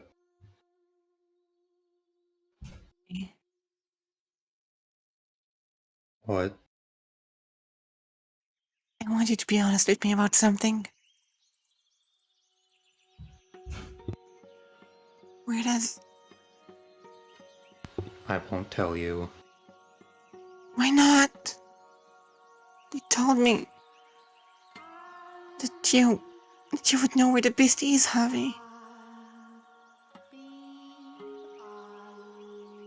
I heard from the other villagers that you want to chase the beast.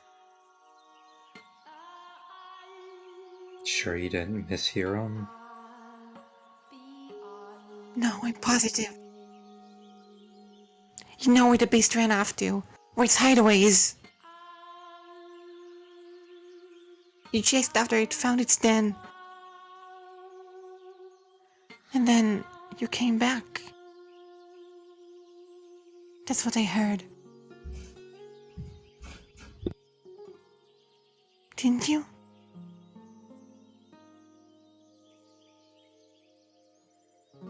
Why did you keep that from me? When you told me about the beast, I asked you to tell me everything you knew, Javi. But you brushed me off, said you didn't know anything. Said that I should talk to someone else. When in reality, you know more about it than anyone else. Tell me, why? Why did you hide that from me? What were you thinking? As you watched me frantically asking around the village for more information. Were you enjoying yourself? Tell me, why are you always so mean to me? Shut the hell up. I could tell you. I could actually tell you that. Did the village tell you about me? Did it go something like this?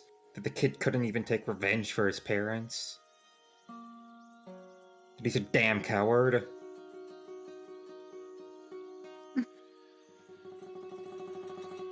Sure you heard that one plenty from everyone.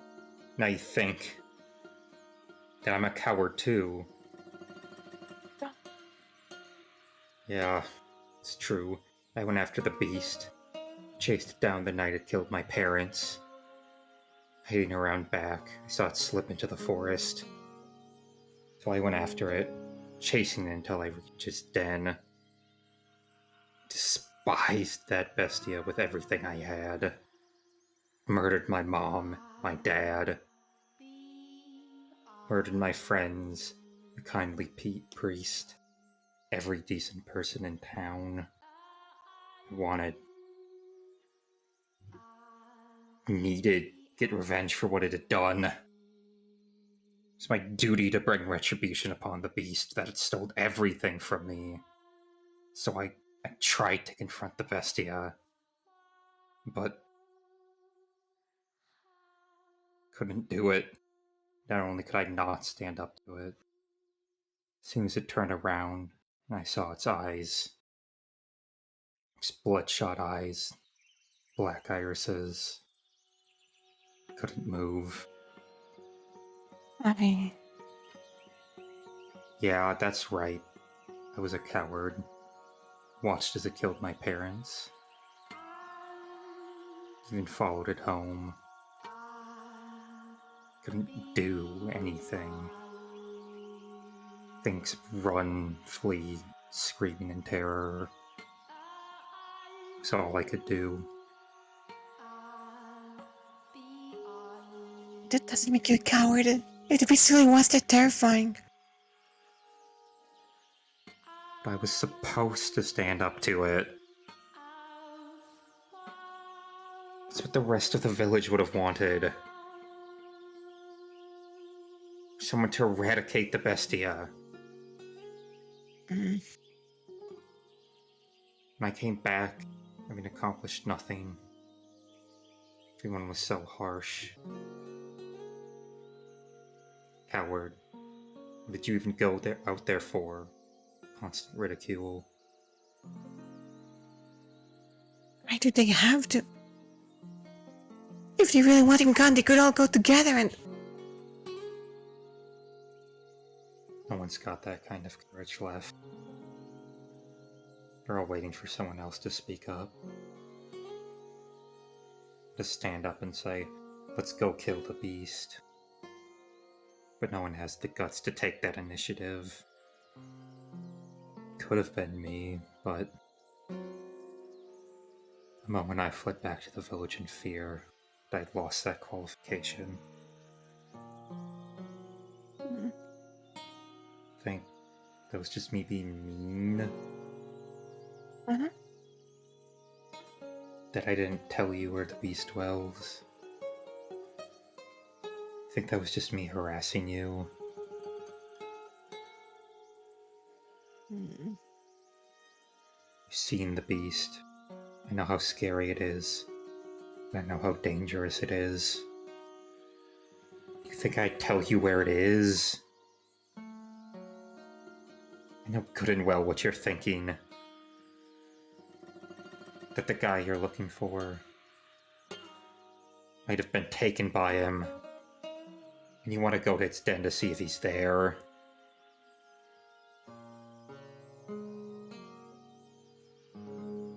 Knowing that, do you really think I'd tell you? You go, it'll kill you. You don't have any evidence, anyway. Nothing that points to that guy being taken by the beast. You don't need to put your life on the line for something like that. Something so uncertain. Even if by some chance he was taken by the beast. There's no way he'd be alive. That's what the beast does. No one comes back alive. But you came back alive, Javi. Which means there's no saying for sure either way. That's just... I ran away immediately. But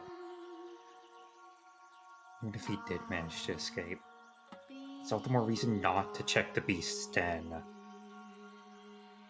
Hey, I want to know for sure. Whether he's alive or dead. Somewhere in a little corner of my heart, part of me thinks that he might just actually be dead. I have to have faith. But I'm so close to cracking. Do you think he won't ever come back to me? Then why don't you just give up on him? Without knowing for sure, I can't let go.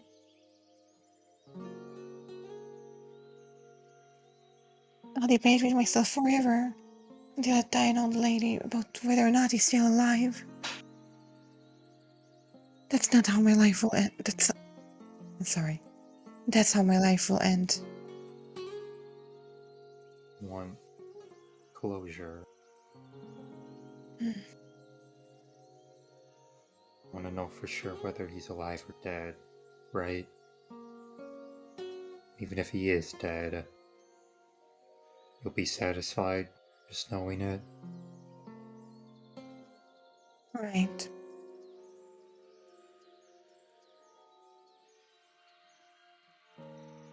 which is why I want to, at least, follow any possible leads. There might not be anything saying he's there. But it is true that remains of the sheep he was on washed up in this village. We wandered the area, ended up at the beast's den where he was killed. Then I let go. So please, Javi, tell me where the beast dwells. Make this the last time. Huh? Even if you find no trace of him at the beast's den. Even if you don't figure out whether he's alive or dead. Give up your search for him. You'll assume he's dead.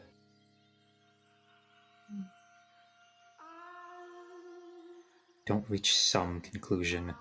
You'll just keep searching, going to dangerous places, putting yourself at risk. I want you to stop that. Stop, go back to your town, and live a normal life. Settle on an answer. You can promise me that. I'll tell you where the beast's den is. Mm-hmm. Okay. I promise. This will be the last place I look. Two more things. First, I'm going with you. But what? But I thought, isn't it dangerous? Exactly. Can't let you go alone. Javi. Have to go with you and make sure you don't do anything stupid. Alright, fine. And the other one is? Will not enter the den.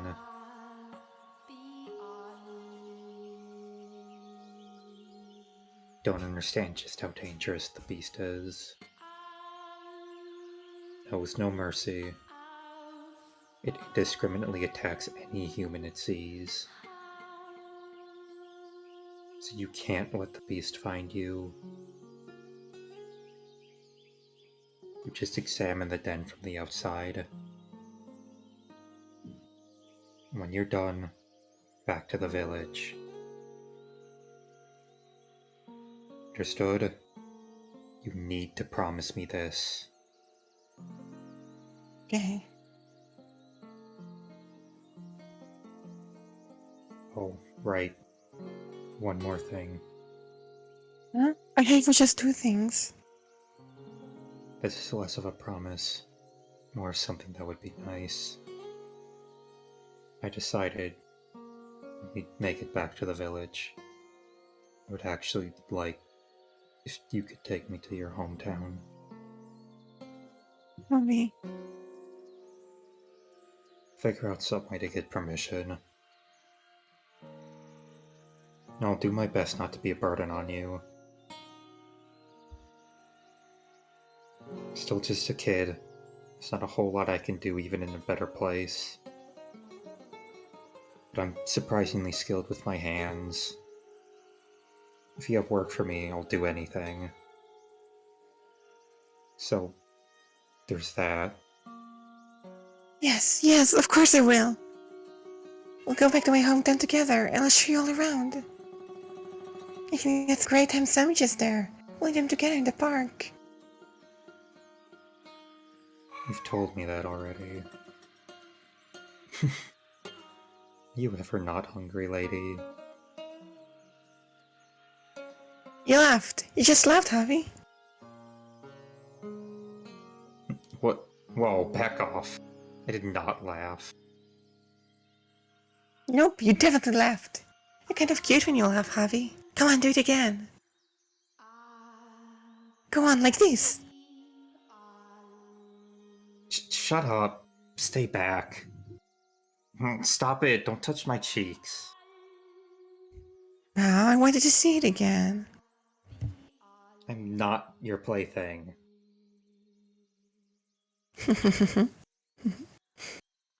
Anyway, set out tomorrow. We will return before it gets dark. You will keep your promises, and you will not do anything dangerous. Got it? Promise. Thank you, Javi. Don't need your thanks. Thank you.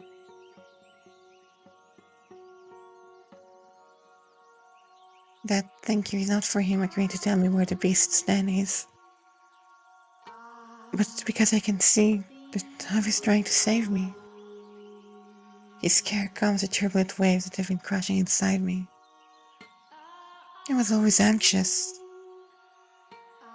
I always believed. I always thought I'd see him again. But I also recognized that I was practically living a fantasy. I was just too stubborn to admit it. I certainly won't be able to change how I feel immediately. I'll probably continue loving him. Nevertheless, Javi's words resonated comfortably within me. I can see, if but vaguely, a new path, a new way of life appearing before me. That's what it did for me. I will make this the last time. My final attempt to find him. No matter the outcome, I will stop stubbornly believing he's still alive. And then I'll find happiness in a different path.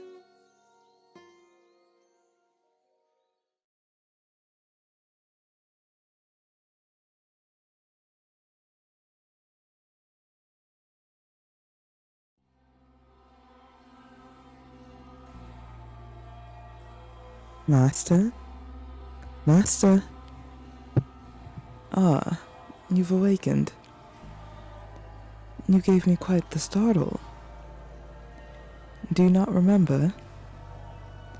You suddenly started staring off into the distance, and you wouldn't respond to anything I said. I thought you were playing a prank on me. Your hand. Oh yes, I did not let go of it. For if I had, we would be in quite the predicament. Someone approaching the mansion, you say? You saw them. Those images were not shown to you by me. If you saw something, then it was by your own powers. But if you think about it, that is nothing unusual. You are, after all, the master of this house. You should, in actuality, be able to do anything I can do by yourself, master. So it is very possible you could have knowledge that I do not. Now, let us return to the mansion's tale. After the second beast paid a visit, Bestia began to destabilize again. The white-haired girl would soothe his heart, but the calm was only ephemeral. He was like a cracked glass ball. If you dropped him, that would be the end. If you put too much force into handling him, he would shatter. He was very difficult to care for. And cracks do not heal. The damage still remains, even if the two sides appear to be held together firmly in place. Furthermore, they slowly, gradually, and without intervention, spread.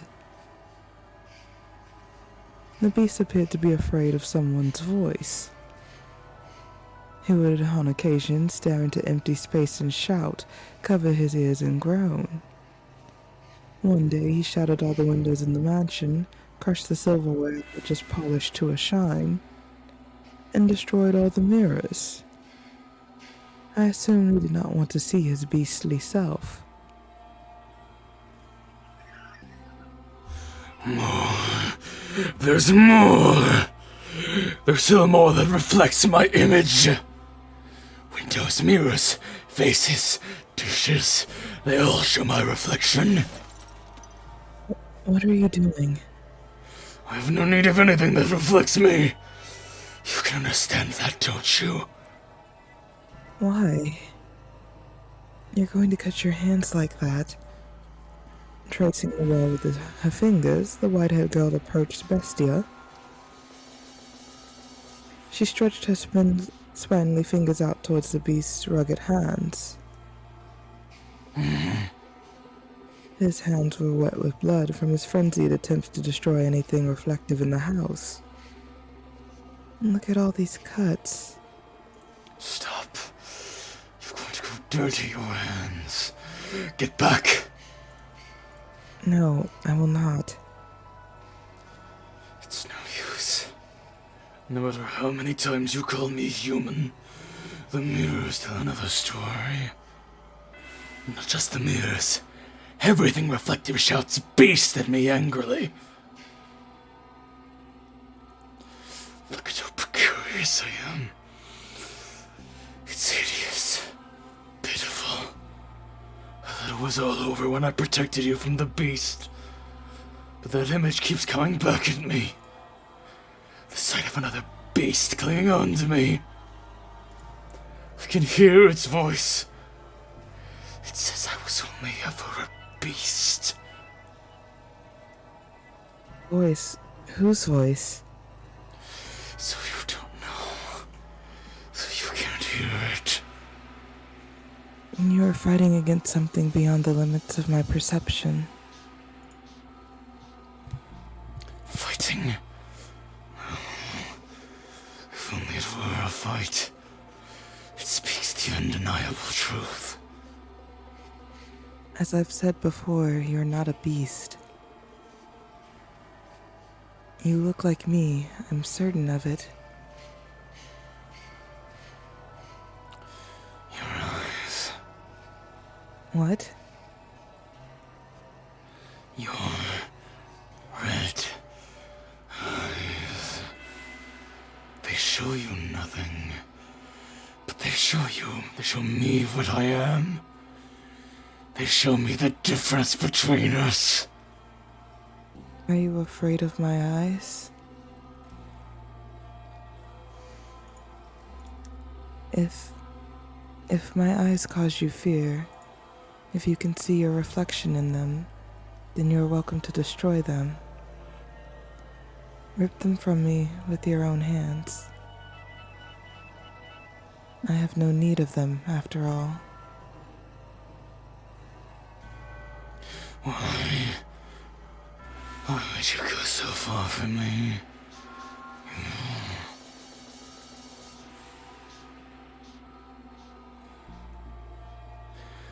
The voice says that you're laughing at me. But deep down you ridicule me. Do you believe that?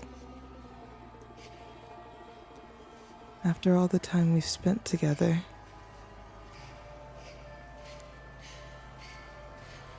I don't know. I'm starting to lose confidence. I believe you. I think I believe you. But I find myself wavering. I'm losing sight of myself. And of you. Of everything. In all my memories, I am a beast. The voice says I was always that way. Which, I suppose, means I am a beast. I can't be anything but. Do not trust the voice. Trust me instead. I do not want to make another mistake. To do something like run away because I'm so weak-willed. I do not understand this woman. She's so pure-hearted, so beautiful, like hope personified. I want to understand, to believe her. I was sure I could do it, but I keep failing. losing my grip on everything. Are words not enough to convince you? What? Are words not enough to convince you that you're not a beast? Then see for yourself, feel for yourself, that there is one difference between us. What are you doing? I assume our skin and our hair and our eyes are different colors. But those do not count as differences. The only thing that differs between us is our sex. Hold on. In his utter shock, Bestia was frozen in place. And he was right to be surprised. The sound of rustling fabric shook the air in the forlorn mansion. She had placed her hand on the sleeve of her garments and begun to disrobe. Before long, gaze upon me. She was standing there, completely undressed. Her body was incomparably beautiful. Slender, not an ounce of excess fat on her. The sight of her was impressive, almost divine. Even I let out a gasp when I saw her. See for yourself. And this was the first time Bestia had seen the white-haired girl unclothed. Though they slept in the same bed, as I said before, they did not have a physical relationship. She grasped his unmoving hand and guided it towards her. She moved his hand across her flesh, along the curve of her shoulder, down her arm, and pressed it against her chest firmly enough for him to feel her beating heart. Do you think this caused a stirring within him? Is there any man for whom could touch a woman's skin would not? Especially one so beautiful as her. However, he was not aroused.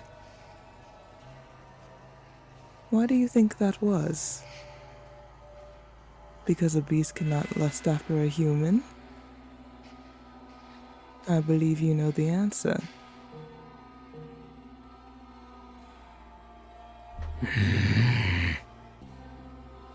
Are you crying? Could you smile for me? What?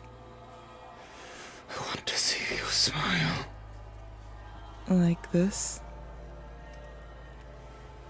I'm not sure I'm doing a good job.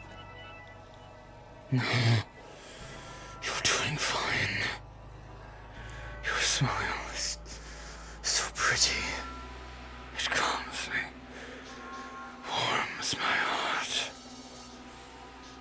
I think I know someone, somewhere, who has that same smile.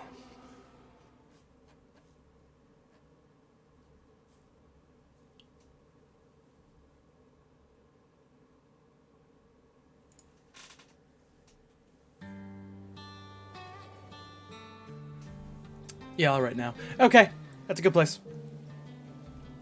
All right. I feel emotions. Right when it was getting good. Sorry, it's getting a little too long in the claw, and I'm feeling very tired right now. Your throat okay? Oh yeah, my throat's fine. I'm getting used to it. Sam, you have a very hypnotic voice. Thanks. I will say I was laughing. It's a very pleasant voice. I was laughing quite a bit with your performance with Javi. That was a very good, very good, very good, I like good your- casting decision. I like your sassy lost child personality. Oh wait, I think today I just hit a question mark audibly. What if like subject there? Thanks. I'm like, I think that's the first time I audibly heard a question mark in a sentence. But yeah, between doing all the and the fucking D&D, I'm pretty tired.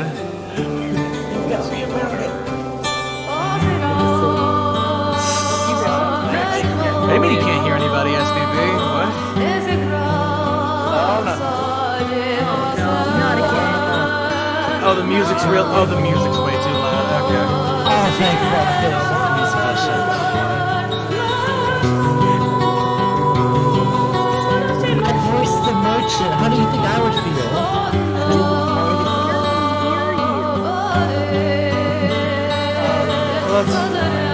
Sounds like But I have seen some text shit before, but I can't find all that.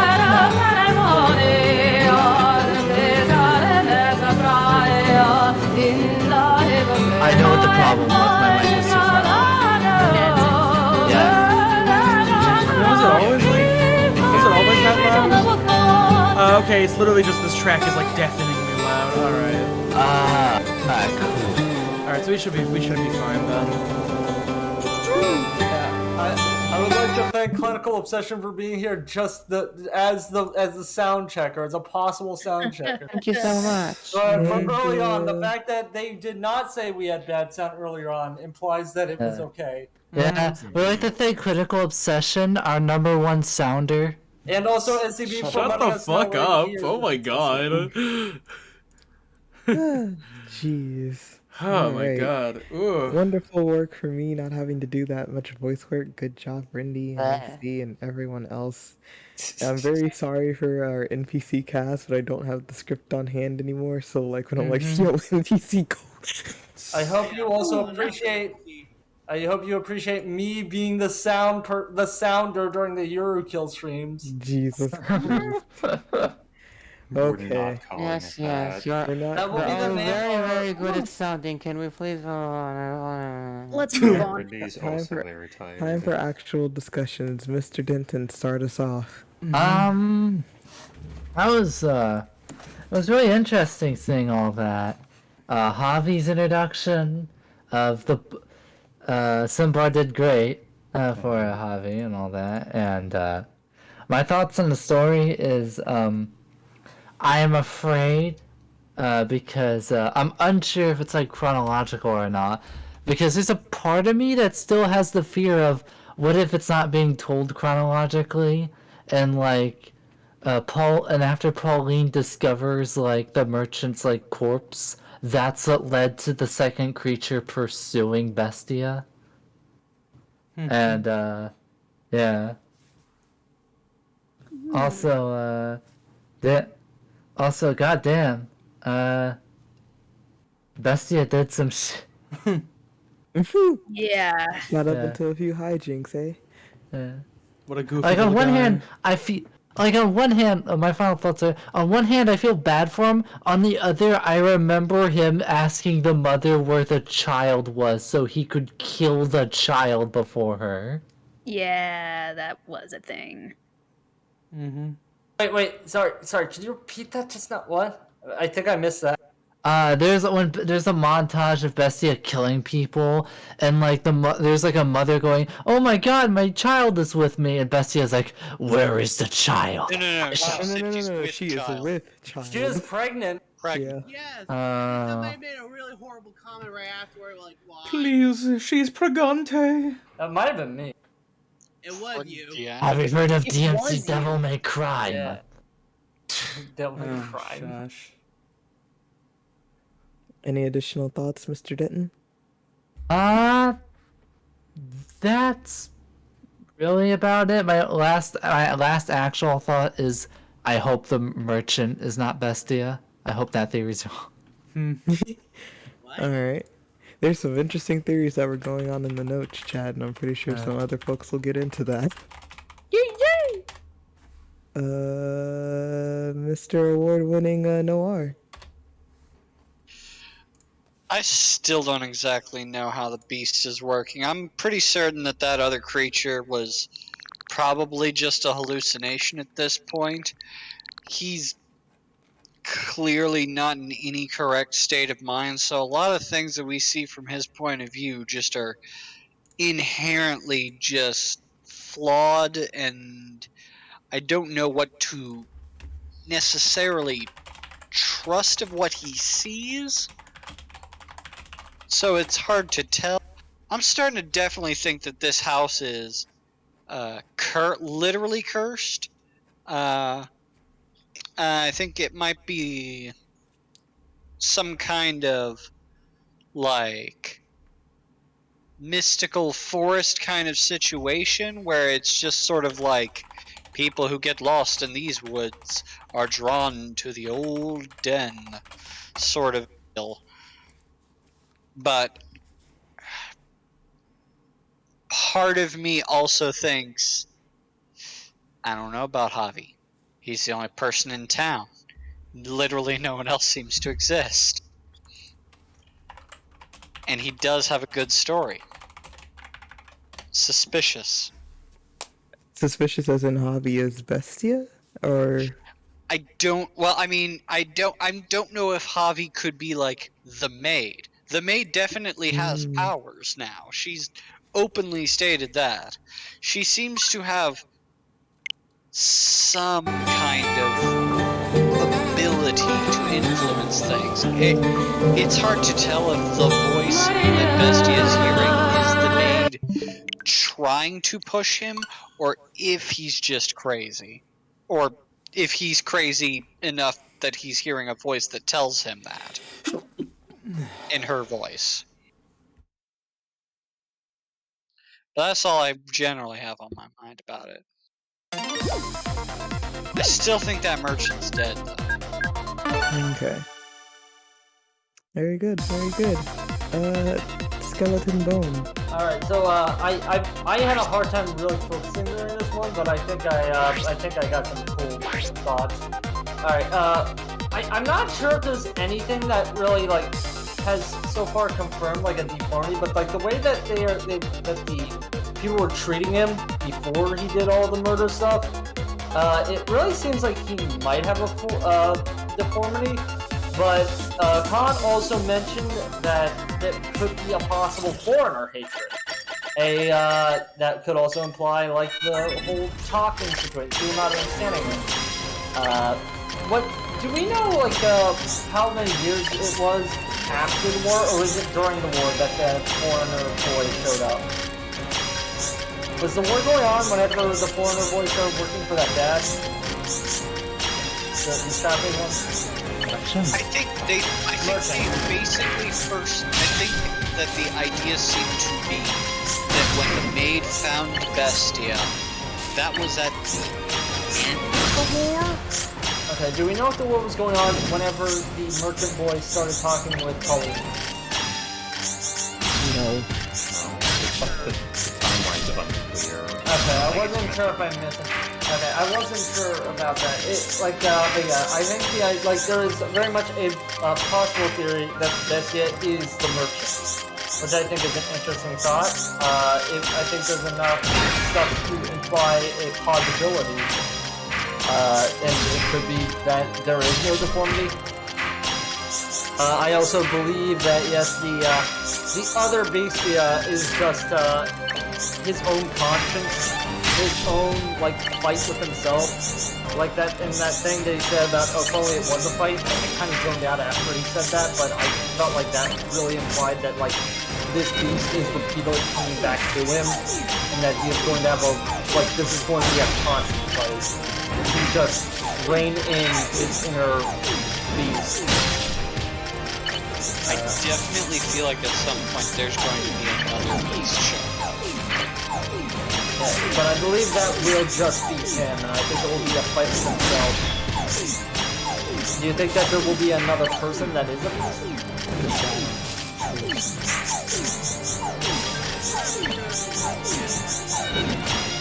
Yeah, but I don't know. I'm just looking through notes. I think I got most of my thoughts. Trying to think if there's anything I want to say about the maid, because it seems like there's more maids up. Oh yeah, has white-haired girl ever talked to the maid so far? The maid Yes, they had a conversation. They did have a conversation. Okay, so she is because she said like, "Who are you talking to Beast, Dia?" And it does seem like he was talking to her, the maid, and the maid was responding, but white-haired girl didn't hear the maid. Unless I misread the scene. Probably the maid wasn't there, and the blind girl can't hear her. Okay. So you think it was all in his head? In that moment, yes. Oh, okay. So we have like 2 confirmations that the maid exists, like 2 people that have acknowledged the maid's existence, outside of the victims. All right, that's my thoughts. Okay. Mr. Joshington.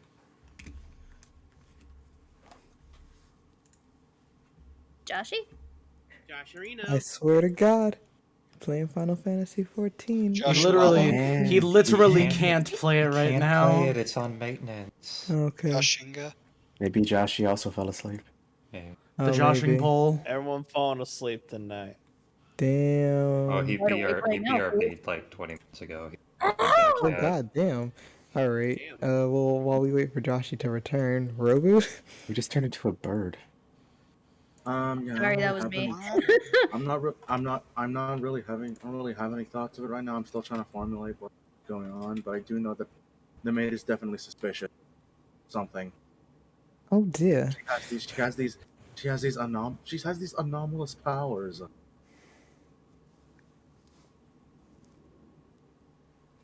If that makes any sense. Sure. Anything additional besides maid being sus? Hey, those are your words, not mine. Anyways, What? I mean, not. That's Shut not up. inherently a reference. What? That's not even a reference to Anyways, People have anything. said sus in like 2014. Anyways, I really hope the merchant's not dead because that CG when he was dying definitely didn't look like him. That's it. Mm-hmm.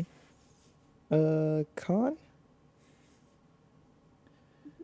The Joshy seems to be back already? Just You go. back, We can dude? loop around back to Yes, Joshy. we'll it's circle fine. back to him. He's still muted. Alright. Yeah, alright.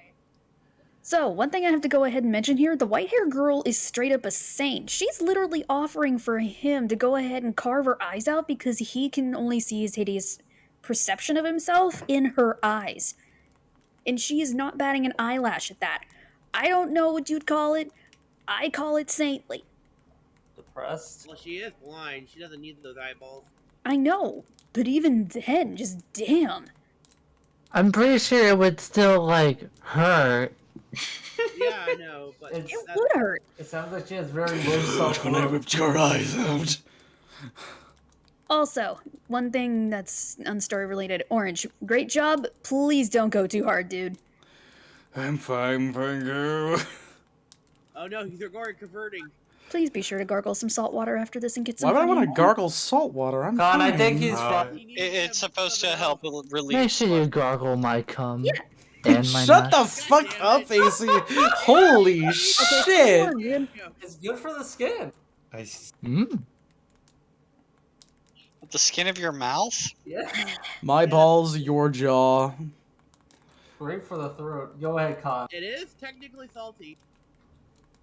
As I was trying to also say, I'm actually in the favor that the merchant is the bestia. And as Noir said, he and I were actually talking about this in notes. Mostly in that it seems like he actually, or at least I believe, that he probably shipwrecked and he got amnesia or something of an injury to his head. When he shipwrecked, he probably got really messed up from the storm and from the debris, and the townsfolk began to call him a bestia because of his hair and skin colors, and because he couldn't speak their language. And so he just continued to perceive himself as what they were saying as he was.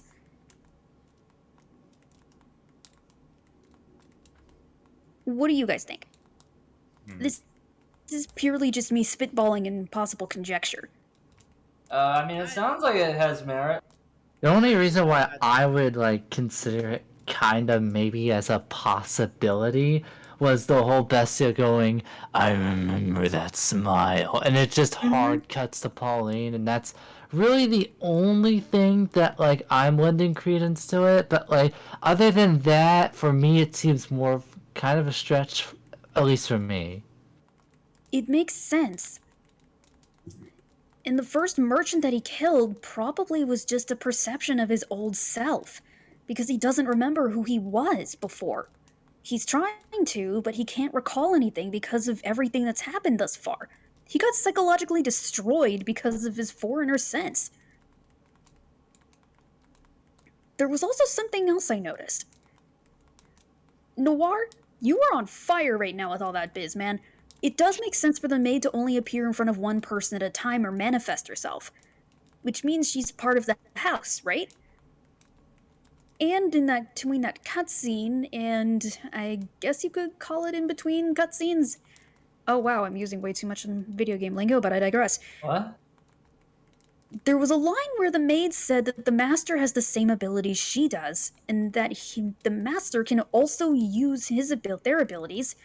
I keep calling them a he, darn it. Could be a she. The master. The master Yeah. is you. Yeah. That they can see stuff that she can't. And that made me think a bit more. What if the mansion can only exist when both master and maid are present? What if the maid is trying to get the master to remember so they can reunite and keep the mansion as a whole? I think my only response would be that when when this door started, there was no master, and she had to work Bestia into becoming her master. Yeah, and also like I think the house was always just around. I don't think There is a house. I don't think that it requires both to exist. Perhaps whomever's presence is in the house would best dictate his mastership. Kind of like those types of stands, but interesting. Sort of like you enter its proximity and then you have to take the assumed role. Like Superfly. What? No, that's a JoJo reference. Anyways. Of course, that's just my thoughts and pure conjecture. What do you guys think? I still think a white-haired girl is the master in the overall narrative, in the beginning narrative. I honestly wouldn't put it past that. I mean, black hair, white hair, yin, yang. Of course, that's just a pretty dumb way for me to go ahead and summarize it.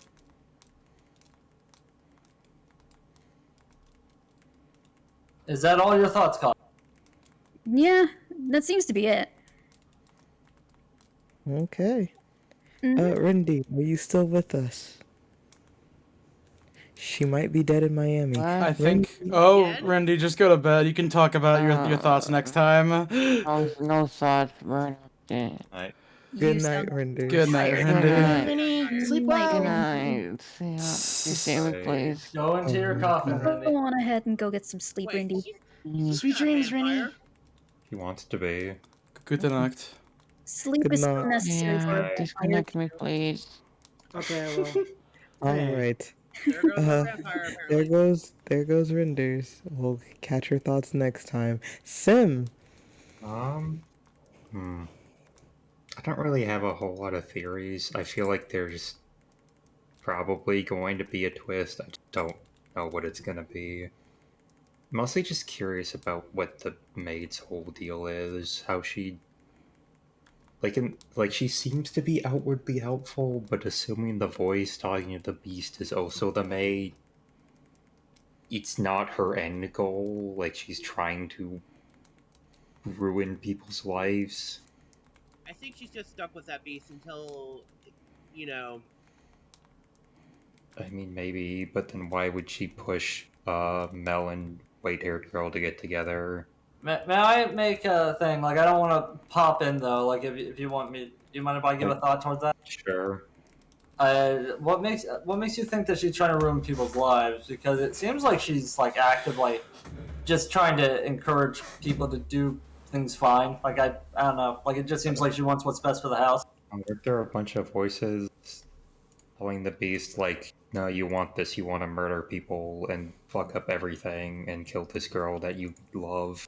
Do you think that is the maid, or do you like? I just figured that was the past. I don't know. The beast seems to think it's the maid. Or misconstruing it as the maid. We're not for sure. Oh, maybe I missed that.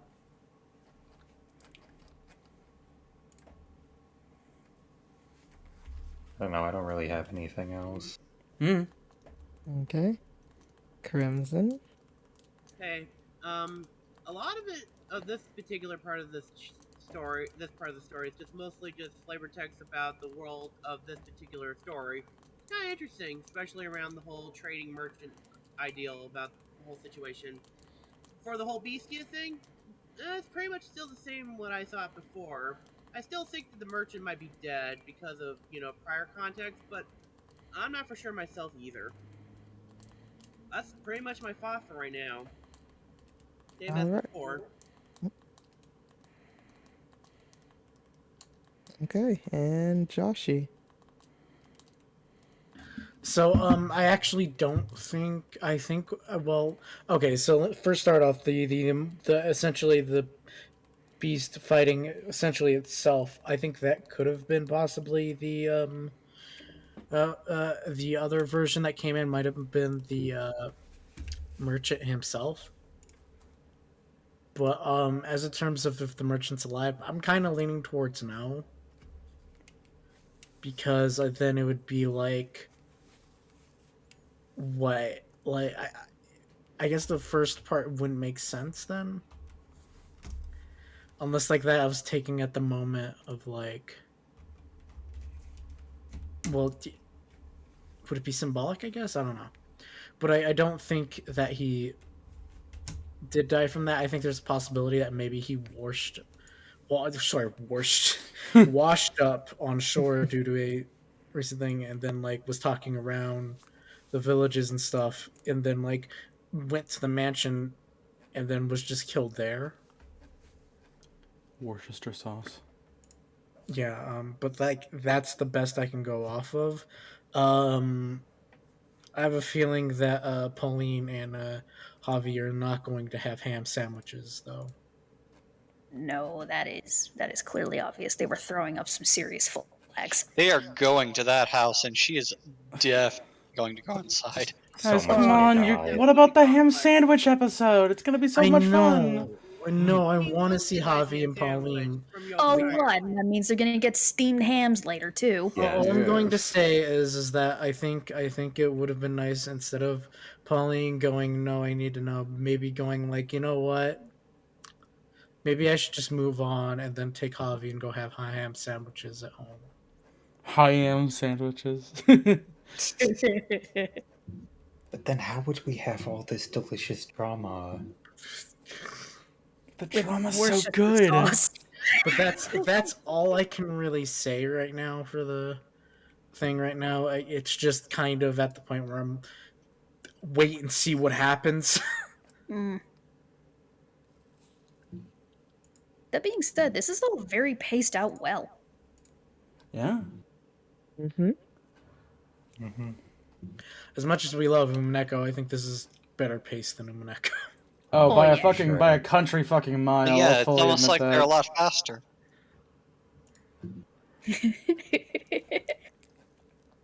Because I mean, like shit. I think yeah. Next session's definitely gonna be the last part of this door. Wait, store? Door, yeah. They're all doors. Yeah. That's what we've been describing them. I thought you said a store, like a shopping Door. Nope. Did Crimson go? I actually don't know. Yeah, Crimson did go, yes. Okay, Now we're in I free think I chat zoned out now. entirely. Joshy time.